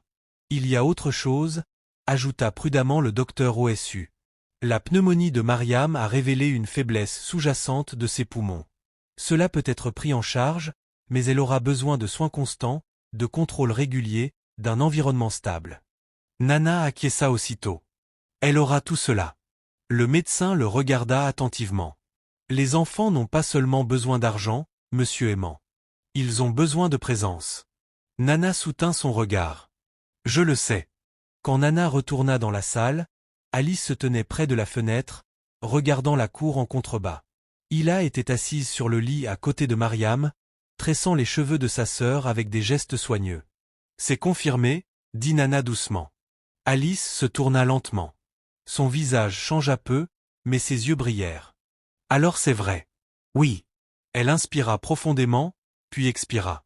Je l'ai toujours su, avoua-t-elle. Mais savoir et l'entendre dit à voix haute, ce n'est pas la même chose. Nana s'approcha. Je veux faire les choses correctement. Alice ne répondit pas tout de suite. Elle retourna vers le lit et lissa la couverture de Mariam. Faire les choses correctement, dit-elle doucement, c'est comprendre que tu ne peux pas réécrire le passé simplement parce que tu es prêt maintenant. Je sais, répondit Nana. Je ne veux pas effacer ce qui s'est passé. Je veux assumer ce qui vient ensuite. Ila leva les yeux. Ça veut dire que tu es vraiment notre père? Nana s'agenouilla devant elle. Oui. Ila étudia son visage avec le sérieux que seuls les enfants possèdent. Alors pourquoi es-tu parti? La question frappa plus fort que n'importe quel reproche d'Alice. Nana avala sa salive. Parce que j'avais peur, dit-il honnêtement.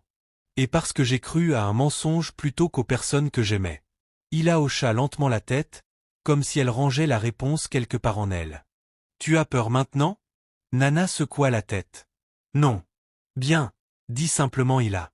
Parce que nous, on a déjà assez peur parfois. Alice ferma brièvement les yeux. Cet après-midi-là, Nana organisa le transfert d'Alice et des filles vers un meilleur établissement dans la capitale régionale, une fois que Mariam serait assez forte. Il ne donna pas d'ordre, il demanda. Alice hésita. Ça fait trop, dit-elle. Je ne veux pas te devoir quoi que ce soit. Tu ne me dois rien, répondit Nana. C'est moi qui te dois tout. Elle le regarda attentivement.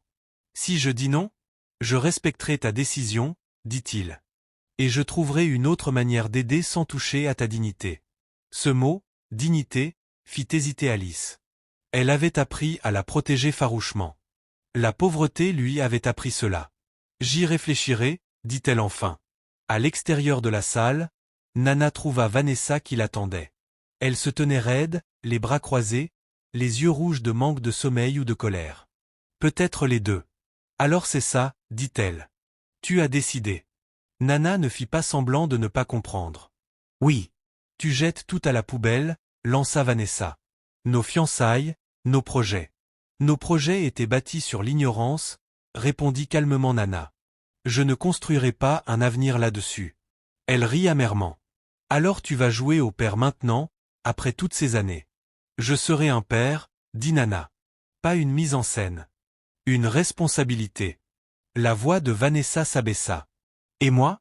Le regard de Nana s'adoucit, mais sa détermination ne faiblit pas. Tu mérites quelqu'un qui puisse tout te donner sans hésiter. Cette personne, ce n'est pas moi. Elle le fixa, sa fierté se fissurant. Tu le regretteras. Peut-être, dit Nana. Mais je regretterai encore plus de partir. Vanessa se détourna et s'en alla sans un mot. Ce soir-là, Nana s'assit avec Alice devant la salle, alors que le soleil disparaissait à l'horizon. L'air se rafraîchissait, portant l'odeur de la terre humide et des feux de cuisine lointains. Je ne sais pas comment te faire confiance, dit doucement Alice. Je ne m'y attends pas, répondit Nana. La confiance ne se demande pas. Elle se gagne. Elle le regarda. Alors gagne-la. Je le ferai, dit-il. À l'intérieur, Mariam remua et ouvrit les yeux. Maman, murmura-t-elle. Alice se précipita auprès d'elle. Je suis là. Miam esquissa un faible sourire. Son regard glissa vers Nana. Tu restes? Nana s'approcha. Oui, dit-il. Je reste. Miam referma les yeux, rassurée. Lorsque la nuit s'installa, Nana demeura assis près du lit, écoutant le rythme lent de la respiration de sa fille. Il ressentait à la fois la peur, le regret et l'espoir des émotions qu'il avait longtemps enfouies sous l'ambition. Pour la première fois, Nana Amen comprit que la richesse ne pouvait pas réparer l'absence. Seule la présence le pouvait. Les jours qui suivirent furent plus lourds encore que la tempête qui avait failli emporter la vie de Miam. Elle se rétablissait lentement. La fièvre tomba. Sa respiration se stabilisa et la couleur revint sur ses joues. Mais Alice ne se détendit pas un seul instant. Elle dormait légèrement sur la chaise près du lit, se réveillant au moindre bruit, au moindre changement dans la respiration de sa fille. Hila restait proche, lisant à sa sœur d'une voix douce, son petit doigt suivant les mots comme pour ancrer Miam au monde.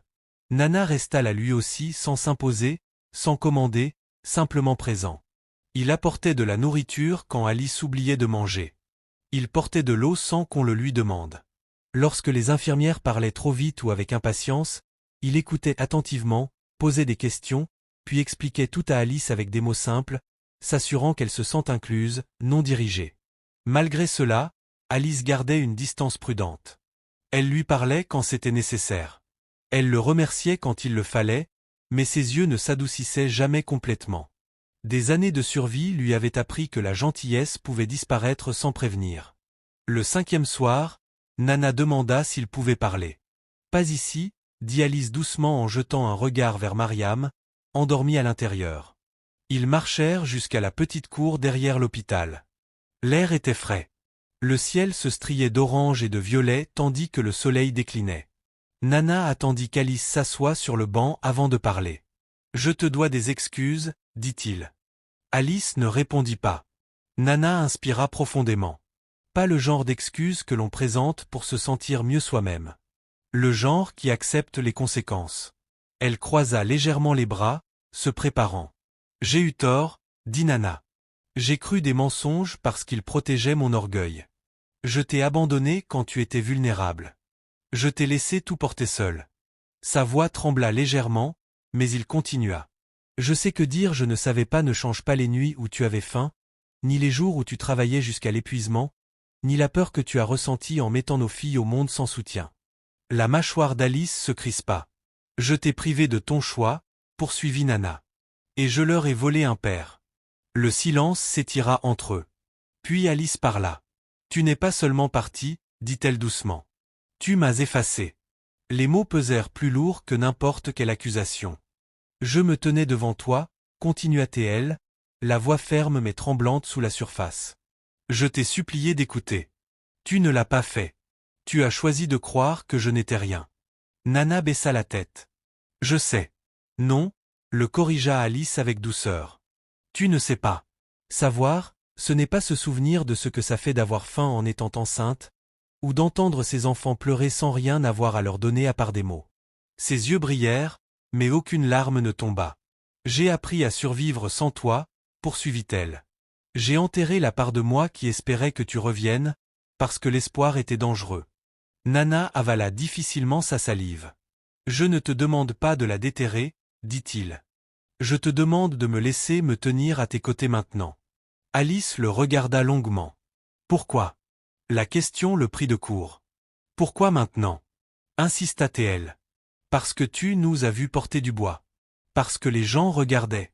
Ou parce que la culpabilité t'a enfin rattrapé. Nana soutint son regard. Parce que ma fille a failli mourir, dit-il doucement. Et parce que j'ai enfin vu la vérité que je fuyais. Elle scruta son visage, pesant ses paroles face à ses actes. Et si je dis non? Demanda Alice. Si je décide que nous n'avons pas besoin de toi? Nana n'hésita pas. Alors je respecterai ta décision. Je continuerai à les soutenir. Je resterai responsable, mais je ne forcerai pas ma place dans ta vie. Alice l'observa attentivement. Des hommes comme toi n'ont pas l'habitude qu'on leur dise non. J'apprends, répondit Nana. Un long silence suivit. Puis Alice se leva. Elle ne se détourna pas. Au contraire, elle lui fit face. Tu peux aider, dit-elle. Mais selon mes conditions. Nana hocha aussitôt la tête. Dis-moi. Pas de décision soudaine, dit Alice. Pas de choix fait au-dessus de nos têtes. Pas de promesse que tu ne peux pas tenir.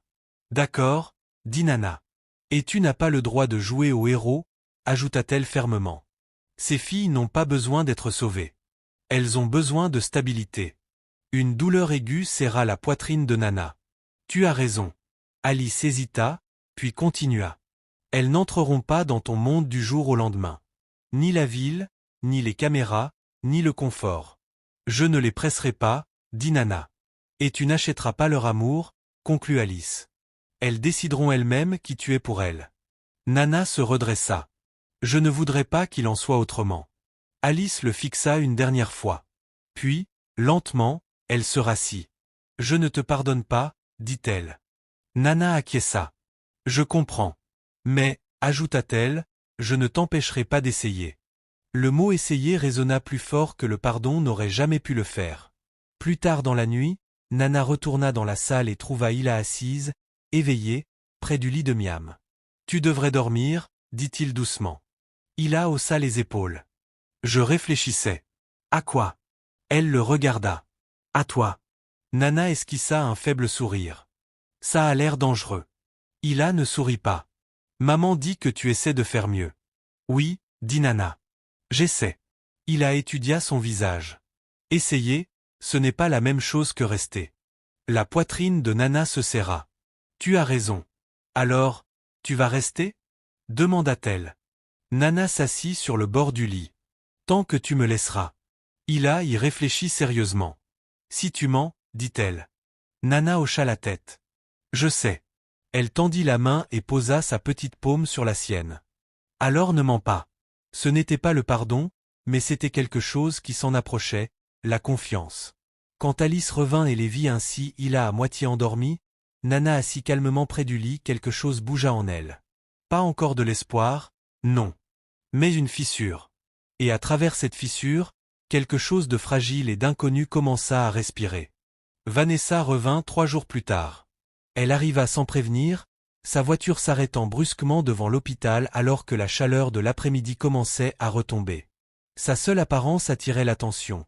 Talons claquants sur le sol, lunettes de soleil, posture raide, chargée d'une colère contenue.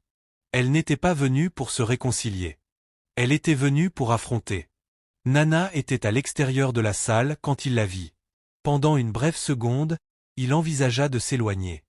Mais fuir lui avait déjà trop coûté. « Vanessa » dit-il calmement. Elle retira lentement ses lunettes. Ses yeux étaient durs, cerclés de fatigue et de colère. « Alors c'est là que tu te cachais » répondit-elle. « À jouer à la famille. » Nana ne réagit pas à l'insulte. Miam se remet encore. Vanessa ricana. Touchant. Alice entendit les voix depuis l'intérieur. Ses épaules se tendirent.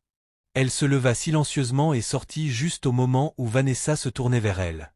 Cette fois, il n'y eut aucune hésitation. « Alors, tu montres enfin ton visage » dit Vanessa froidement. « Tu profites de l'attention » Le regard d'Alice resta calme. « C'est un hôpital, répondit-elle.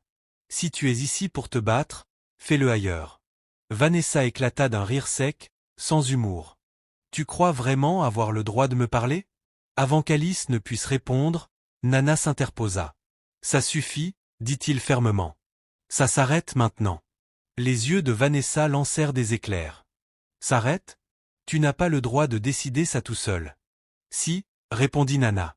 Parce que cela concerne mes enfants. » Le mot tomba comme une gifle. Vanessa le fixa. « Tes enfants » répéta-t-elle. « Alors c'est ça. Des années de projets, de présentations, de promesses, et tu jettes tout pour ça. Pour la vérité, dit Nana. Et pour la responsabilité. » Le masque de Vanessa se fissura. « La responsabilité » cracha-t-elle. « Tu ne savais même pas qu'ils existaient. »« C'était mon échec, répondit Nana. Et je ne le répéterai pas. » Vanessa tourna son regard vers Alice, son expression se tordant. « Tu as tout planifié, l'accusa-t-elle. Tu as attendu qu'il réussisse. Qu'il soit visible. » Alice inspira lentement pour se maîtriser. « Je n'ai rien attendu, dit-elle. J'ai survécu. » Vanessa s'approcha. « Tu crois que jouer la pauvre victime te rend noble ?» La voix d'Hila trancha la tension. « Arrête de parler comme ça à ma maman. » Tout le monde se figea. Hila se tenait dans l'embrasure de la porte, son petit corps raide, les yeux en feu d'un courage bien plus vieux que son âge. Miam était derrière elle, agrippée au chambranle, pâle mais lucide. Alice se précipita. « Hila. »« Ça va, maman » dit Hila sans se retourner. « Elle est méchante. » Vanessa fixa l'enfant, incrédule. « C'est incroyable, marmonna-t-elle. Vous laissez même des enfants m'insulter maintenant ? Ils disent la vérité, répondit Nana doucement. Vanessa éclata de rire à nouveau, mais cette fois une panique sous-jacente se lisait dans son rire. « Tu crois que ça va bien se terminer ?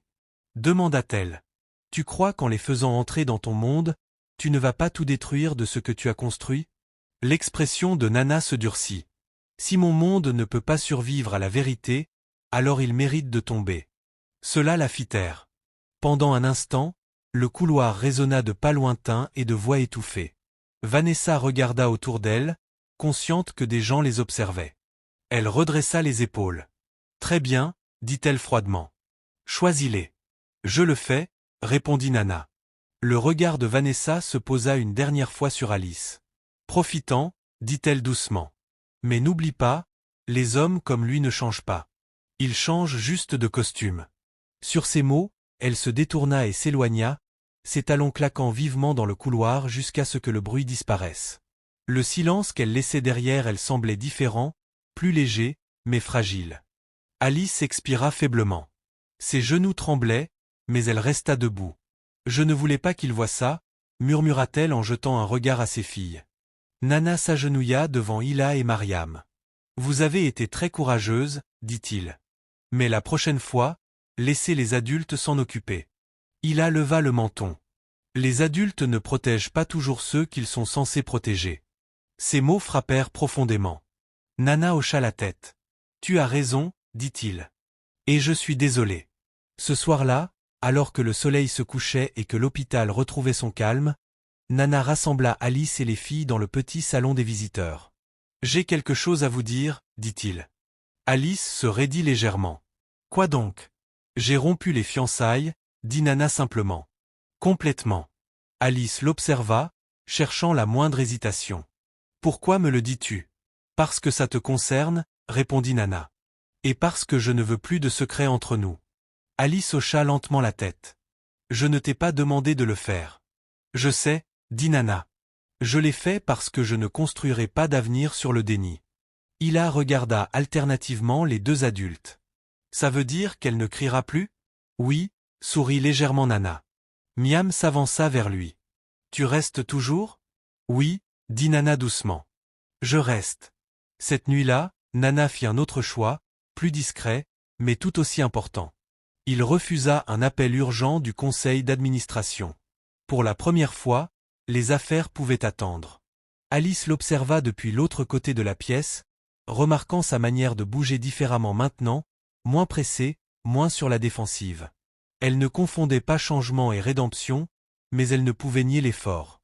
Plus tard, quand les filles dormaient, Alice et Nana se tenaient près de la fenêtre donnant sur la cour faiblement éclairée. « Ça ne sera pas facile, » dit Alice. « Je sais, » répondit Nana. « Il y aura des ragots, » continua-t-elle. « Des jugements. Les gens diront que je t'ai piégé. »« Je m'en fiche, » dit Nana. Elle se tourna vers lui. « Tu devrais t'en soucier. »« Non, » répéta-t-il. « Ce qui compte, c'est ce que mes filles apprennent en me regardant maintenant. » Alice détourna le regard, la gorge serrée. « Elles ont déjà trop appris. Alors laisse-moi leur apprendre quelque chose de mieux, » dit doucement Nana. Elle ne répondit pas, mais ne s'éloigna pas non plus. Dehors, la nuit s'installa doucement sur l'hôpital, emportant les échos de la confrontation. Le masque était tombé. Les choix avaient été faits, et pour la première fois depuis le retour de Nana agiment au village, il n'y avait plus personne à blâmer que lui-même. Le changement n'arriva ni avec des applaudissements ni avec des miracles soudains. Il arriva silencieusement, déguisé en routine.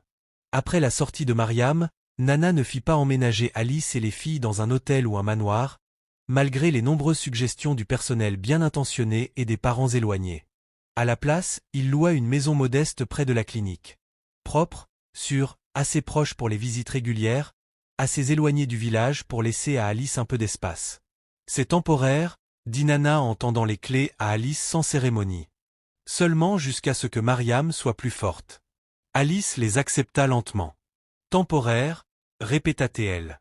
Ça compte, hocha Nana. Tout compte. Le premier matin dans ce nouvel endroit était étrange. Il y avait de l'électricité qui ne vacillait pas. De l'eau courante. Des lits qui ne craquaient pas sous le poids de la fatigue. Alice se déplaçait avec précaution dans les pièces, touchant les murs, ouvrant les placards, se reliant à la réalité.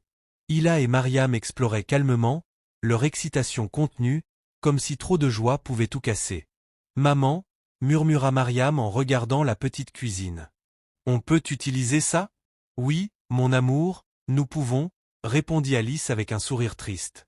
Nana les observait depuis l'embrasure de la porte, résistant à l'envie d'instruire, d'organiser ou de contrôler. Il avait appris lentement que l'aide ne signifiait pas prendre le contrôle. Il se présentait chaque matin, non avec de grands gestes, mais avec régularité. Il conduisait les filles au rendez-vous de suivi. Il attendait dans les files. Il écoutait les infirmières expliquer des choses qu'Alice savait déjà et acquiesçait quand elle les corrigeait. Quand Hila avait du mal à lire, il s'asseyait à côté d'elle et suivait son rythme. Quand Mariam se fatiguait facilement, il apprenait à se reposer avec elle au lieu de la pousser. Alice remarquait tout. Comment Nana demandait avant d'agir, comment il n'entrait jamais dans la maison sans la saluer, comment il ne haussait pas la voix même lorsque les appels stressants de la ville s'accumulaient. Un soir, tandis que les filles coloriaient tranquillement à la table, Alice exprima enfin ce qui pesait sur elle. « Tu changes ta vie » dit-elle. Nana leva les yeux.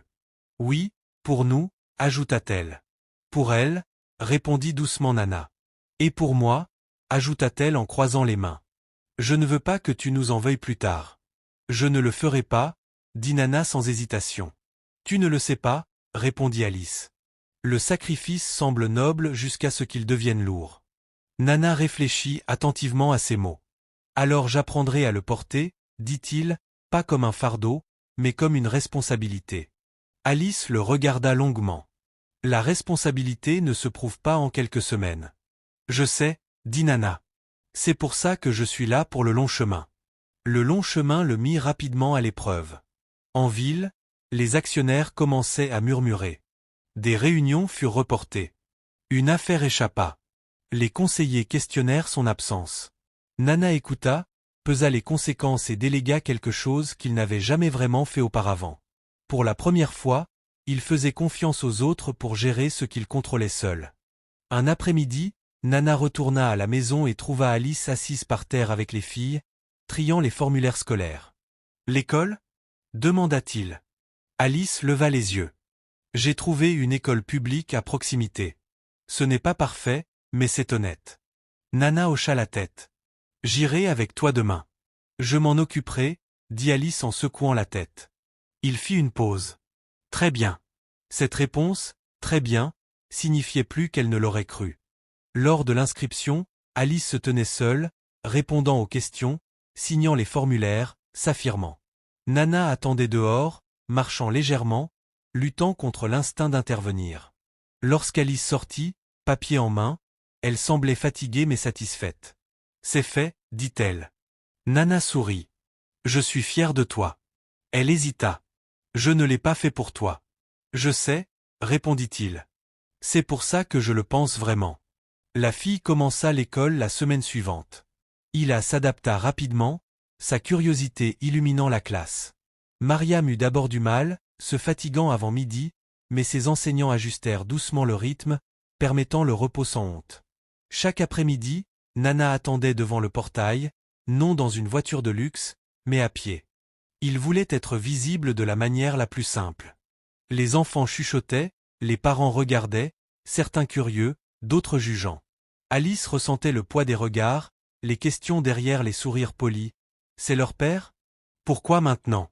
Que veut-il? Elle les ignora. Un soir, après que les filles se furent endormies, Alice trouva Nana assise seule sur le petit porche, fixant l'obscurité. « Tu as l'air épuisée, » dit-elle. « Je le suis, » admit Nana. « Mais pas dans un mauvais sens, » ajouta-t-elle, s'asseyant près de lui, à une distance prudente. « Tu n'as pas besoin de faire ça tous les jours. »« Je veux le faire, » répondit-il. Le silence s'installa entre eux.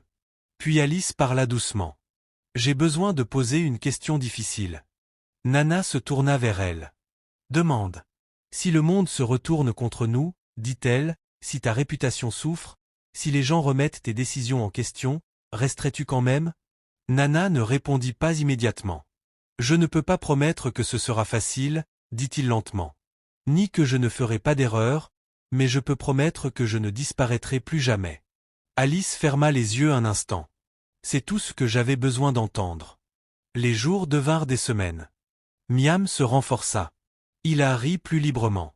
Alice dormit plus profondément qu'elle ne l'avait fait depuis des années, même si certaines nuits, d'anciennes peurs revenaient. Et Nana apprit la patience. Il apprit à attendre sans contrôler les résultats, à s'excuser sans se défendre, à écouter sans préparer sa réponse. Un après-midi, alors que les filles jouaient dans la cour, Alice observa Nana aider Mariam à nouer ses lacets. « Pas trop serré » dit Mariam sérieusement. Nana sourit. « Compris. » Alice sentit quelque chose se desserrer dans sa poitrine. Pas le pardon, pas encore. Mais la confiance, fine, fragile, et en croissance. Elle sortit. « Le dîner est presque prêt. » Nana leva les yeux. « Tu veux de l'aide? » « Oui, » dit-elle. Il la suivit dans la cuisine, retroussant ses manches sans qu'on le lui demande. Ce n'était pas un moment grandiose. Pas de déclaration, pas de promesse, juste deux personnes apprenant à exister à nouveau dans le même espace, avec prudence, honnêteté, sans prétendre que le passé n'avait jamais existé. Et pour la première fois depuis que Nana aimant était revenue sur la route du village, l'avenir ne semblait pas une menace. Il ressemblait à du travail, un travail significatif, difficile, nécessaire. La première fois qu'Hila l'appela « Papa », Nana ne répondit pas. Pas parce qu'il ne l'avait pas entendu, mais parce qu'il avait peur que, s'il bougeait, parlait, ou respirait trop fort, le moment disparaisse. Ils étaient sur le petit terrain de jeu près de l'école, le soleil de l'après-midi bas et chaud. Miam était assise sur un banc à côté d'Alice, sirotant de l'eau, ses jambes se balançant doucement. Nana se tenait à quelques pas, regardant Hila grimper sur l'échelle métallique avec détermination. « Papa » appela soudainement Hila, sa voix claire et naturelle. « Tu peux tenir ça ?» Elle tendit la main vers lui, lui offrant un petit bouchon en plastique qu'elle avait trouvé par terre, fier comme s'il s'agissait d'un trésor. La poitrine de Nana se serra, sa bouche s'ouvrit, mais aucun son ne sortit. Hila fronça les sourcils. « Tu m'as entendu ?» Alice leva vivement les yeux. Nana avala sa salive, puis fit un pas en avant lentement. « Oui, » dit-il, la voix stable malgré la tempête qui faisait rage en lui. « Je t'ai entendu. » Il prit doucement le bouchon de sa main. Hila sourit, satisfaite, et retourna à son escalade. Alice l'observa attentivement, le cœur battant. Elle savait que ce jour viendrait, mais savoir ne rendait pas la chose plus facile. Cette nuit-là, après que les filles furent endormies, Alice et Nana s'assirent aux extrémités opposées du petit salon. La télévision ronronnait doucement en arrière-plan, oubliée. « Elle t'a appelé papa ?» dit Alice enfin. Nana hocha la tête. « Je ne l'ai pas encouragée. »« Je sais » répondit Alice. Le silence s'étira entre eux, lourd de sens. « Je ne veux pas qu'elle se sente confuse » continua Alice. « Ou sous pression. »« Moi non plus » dit Nana. « Si ça arrive, ça doit arriver parce qu'elle se sent en sécurité. » Alice observa son visage. « Vraiment ?» Nana croisa son regard. « Chaque jour. »« Alors nous y allons pas à pas. » Les semaines suivantes mirent cette promesse à l'épreuve. Miam eut un contretemps, une nuit de toux qui fit remonter la peur d'Alice. Nana les conduisit à la clinique sans hésitation, resta toute la nuit et posa des questions jusqu'à l'aube. Lorsque le médecin leur assura que ce n'était que temporaire, Alice se permit enfin de pleurer doucement dans le couloir, le visage tourné. Nana ne tenta pas d'arrêter ses larmes. Il resta simplement à ses côtés, présent. À l'école, Hila fit face aux moqueries des autres enfants. « Ton père vient d'arriver » dit un garçon cruellement. Où était-il avant? Hila rentra chez elle, en colère et confuse, claquant son sac d'école au sol. « Pourquoi ne m'as-tu pas dit quoi dire ?» demanda-t-elle. Alice s'agenouilla devant elle. « Tu ne dois rien à personne » dit-elle fermement. Nana se baissa à leur côté. « Mais si tu veux une explication, » ajouta-t-il doucement, « tu peux dire que j'ai fait des erreurs et que je les corrige. » Hila l'étudia. « Est-ce vrai? »« Oui, » répondit Nana. « Chaque jour. » Hila hocha lentement la tête. « Alors je dirai ça. » Alice ressentit une tension dans sa poitrine. Pas de douleur cette fois, mais quelque chose de plus proche du soulagement. Au fil des semaines et des mois, des routines se mirent en place. Nana adapta définitivement son emploi du temps. Il refusa les voyages internationaux. Il déplaça les réunions en ligne. Certains investisseurs se plaignirent, d'autres menacèrent. Nana écouta, puis fit son choix.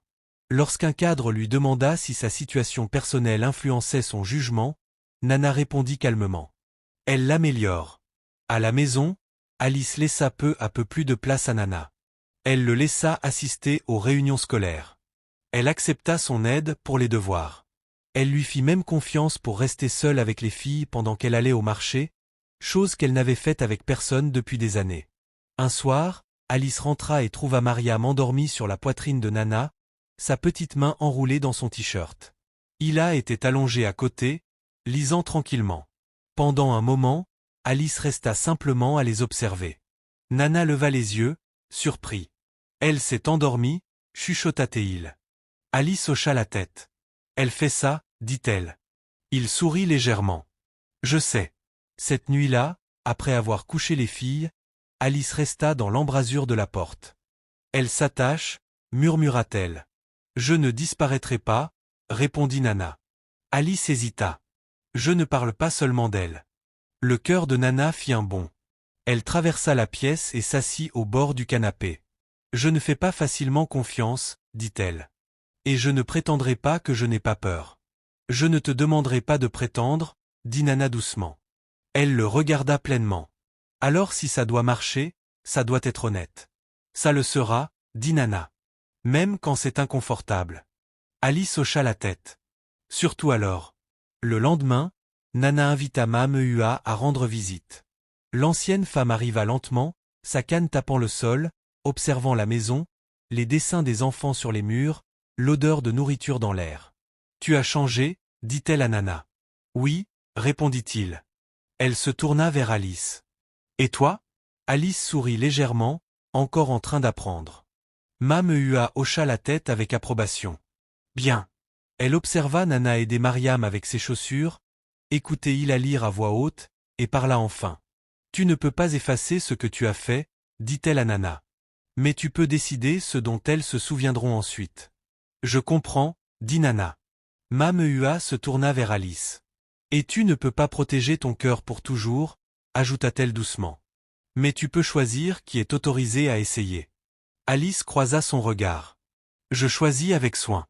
Un dimanche après-midi tranquille, Nana lavait la vaisselle dans la cuisine pendant qu'Alice préparait le dîner.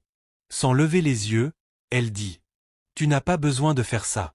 Je veux le faire, répondit Nana. Elle sourit légèrement. Tu dis toujours ça maintenant. C'est vrai, dit-il. Elle fit une pause, puis demanda doucement. Regrettes-tu parfois d'être revenue ? Nana ferma le robinet et la regarda. Chaque jour, dit-il. Honnêtement, je regrette de ne pas être revenu plus tôt.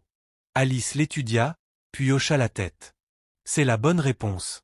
Ce soir-là, les quatre étaient réunis autour de la table. Repas simple, rire partagé. Aucune tension.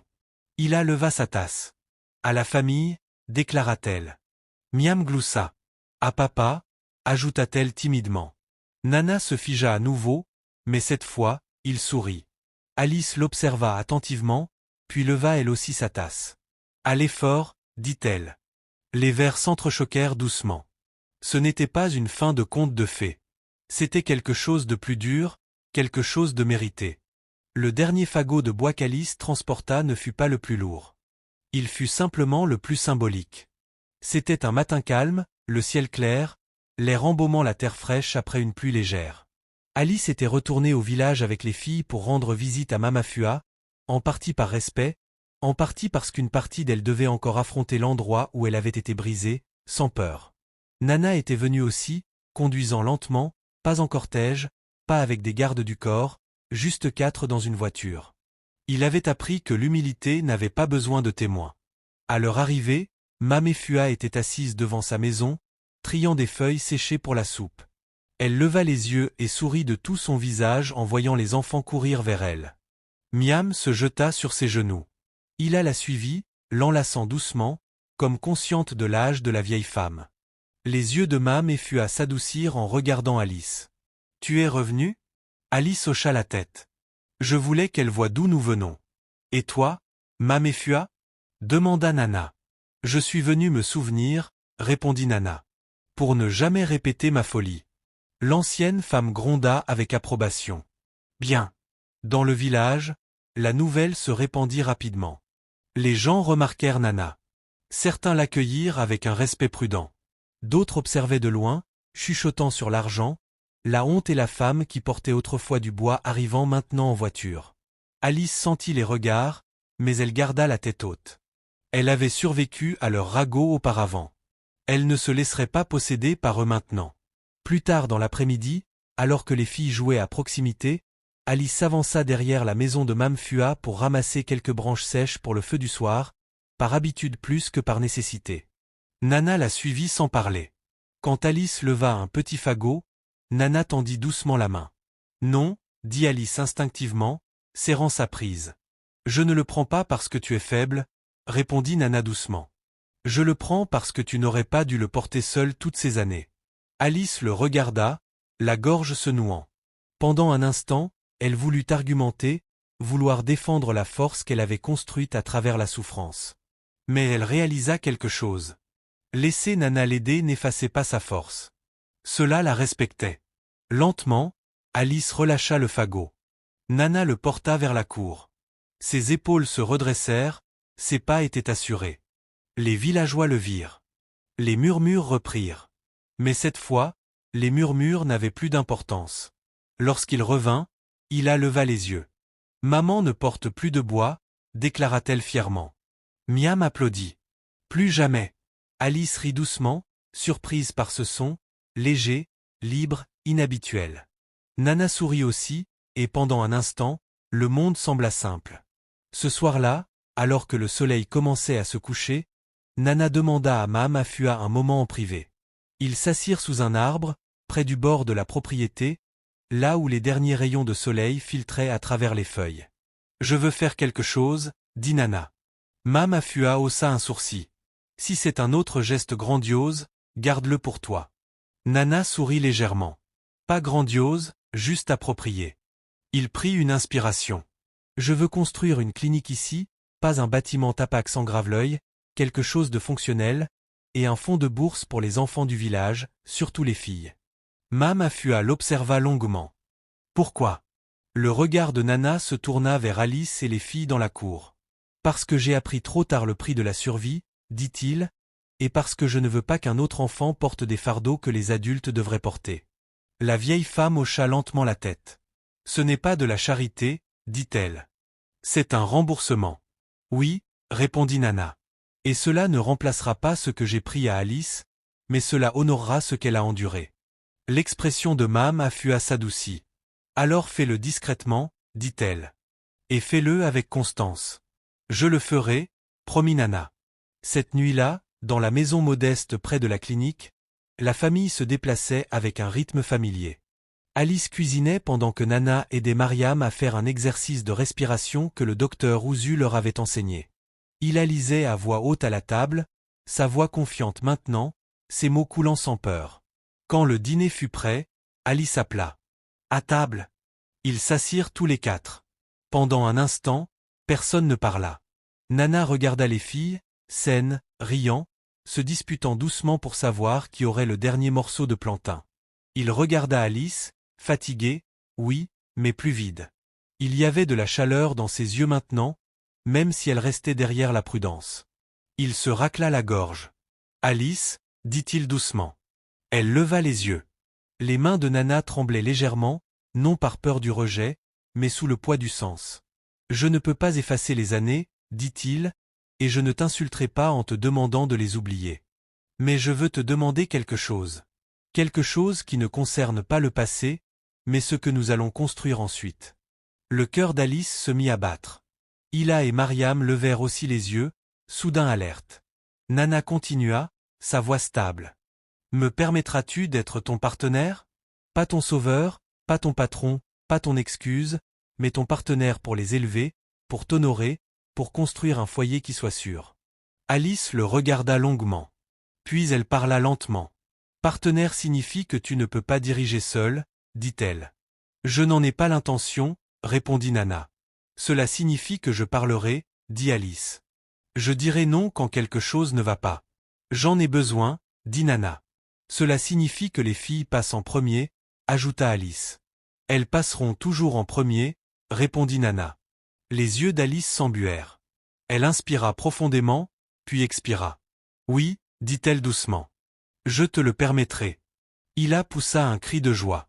Maman a dit oui. Miam applaudit. Papa reste pour toujours. Nana rit, un son plein et spontané, et prit les deux filles dans ses bras.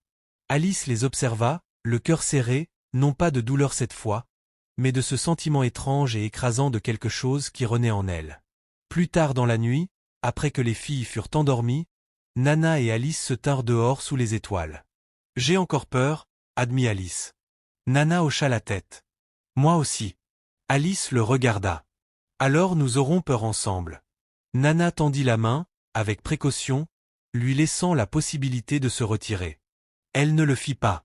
Leurs doigts s'entrelacèrent, pas comme dans un conte de fées, pas comme une fin parfaite, mais comme deux personnes choisissant de faire le dur travail de l'amour les yeux ouverts.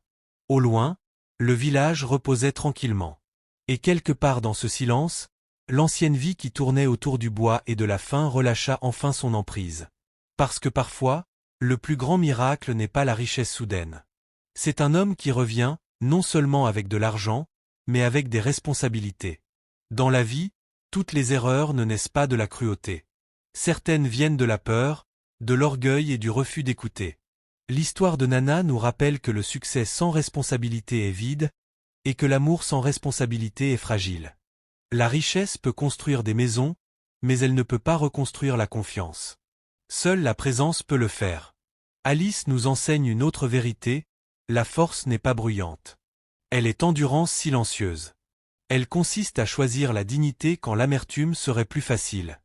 Elle consiste à protéger ses enfants même lorsque son propre cœur se brise. Elle n'a pas attendu d'être sauvée. Elle a survécu. Elle a élevé.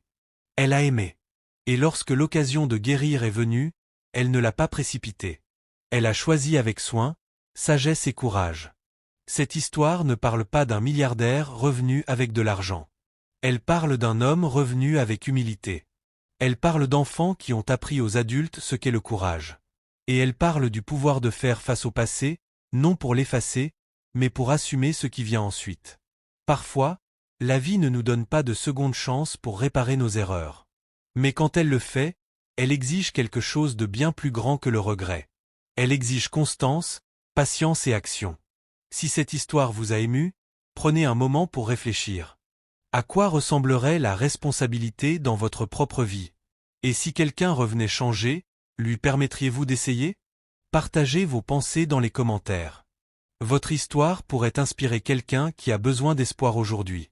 Et si vous croyez que des histoires comme celle-ci comptent, des histoires de croissance, de pardon et de véritables changements humains, abonnez-vous à la chaîne.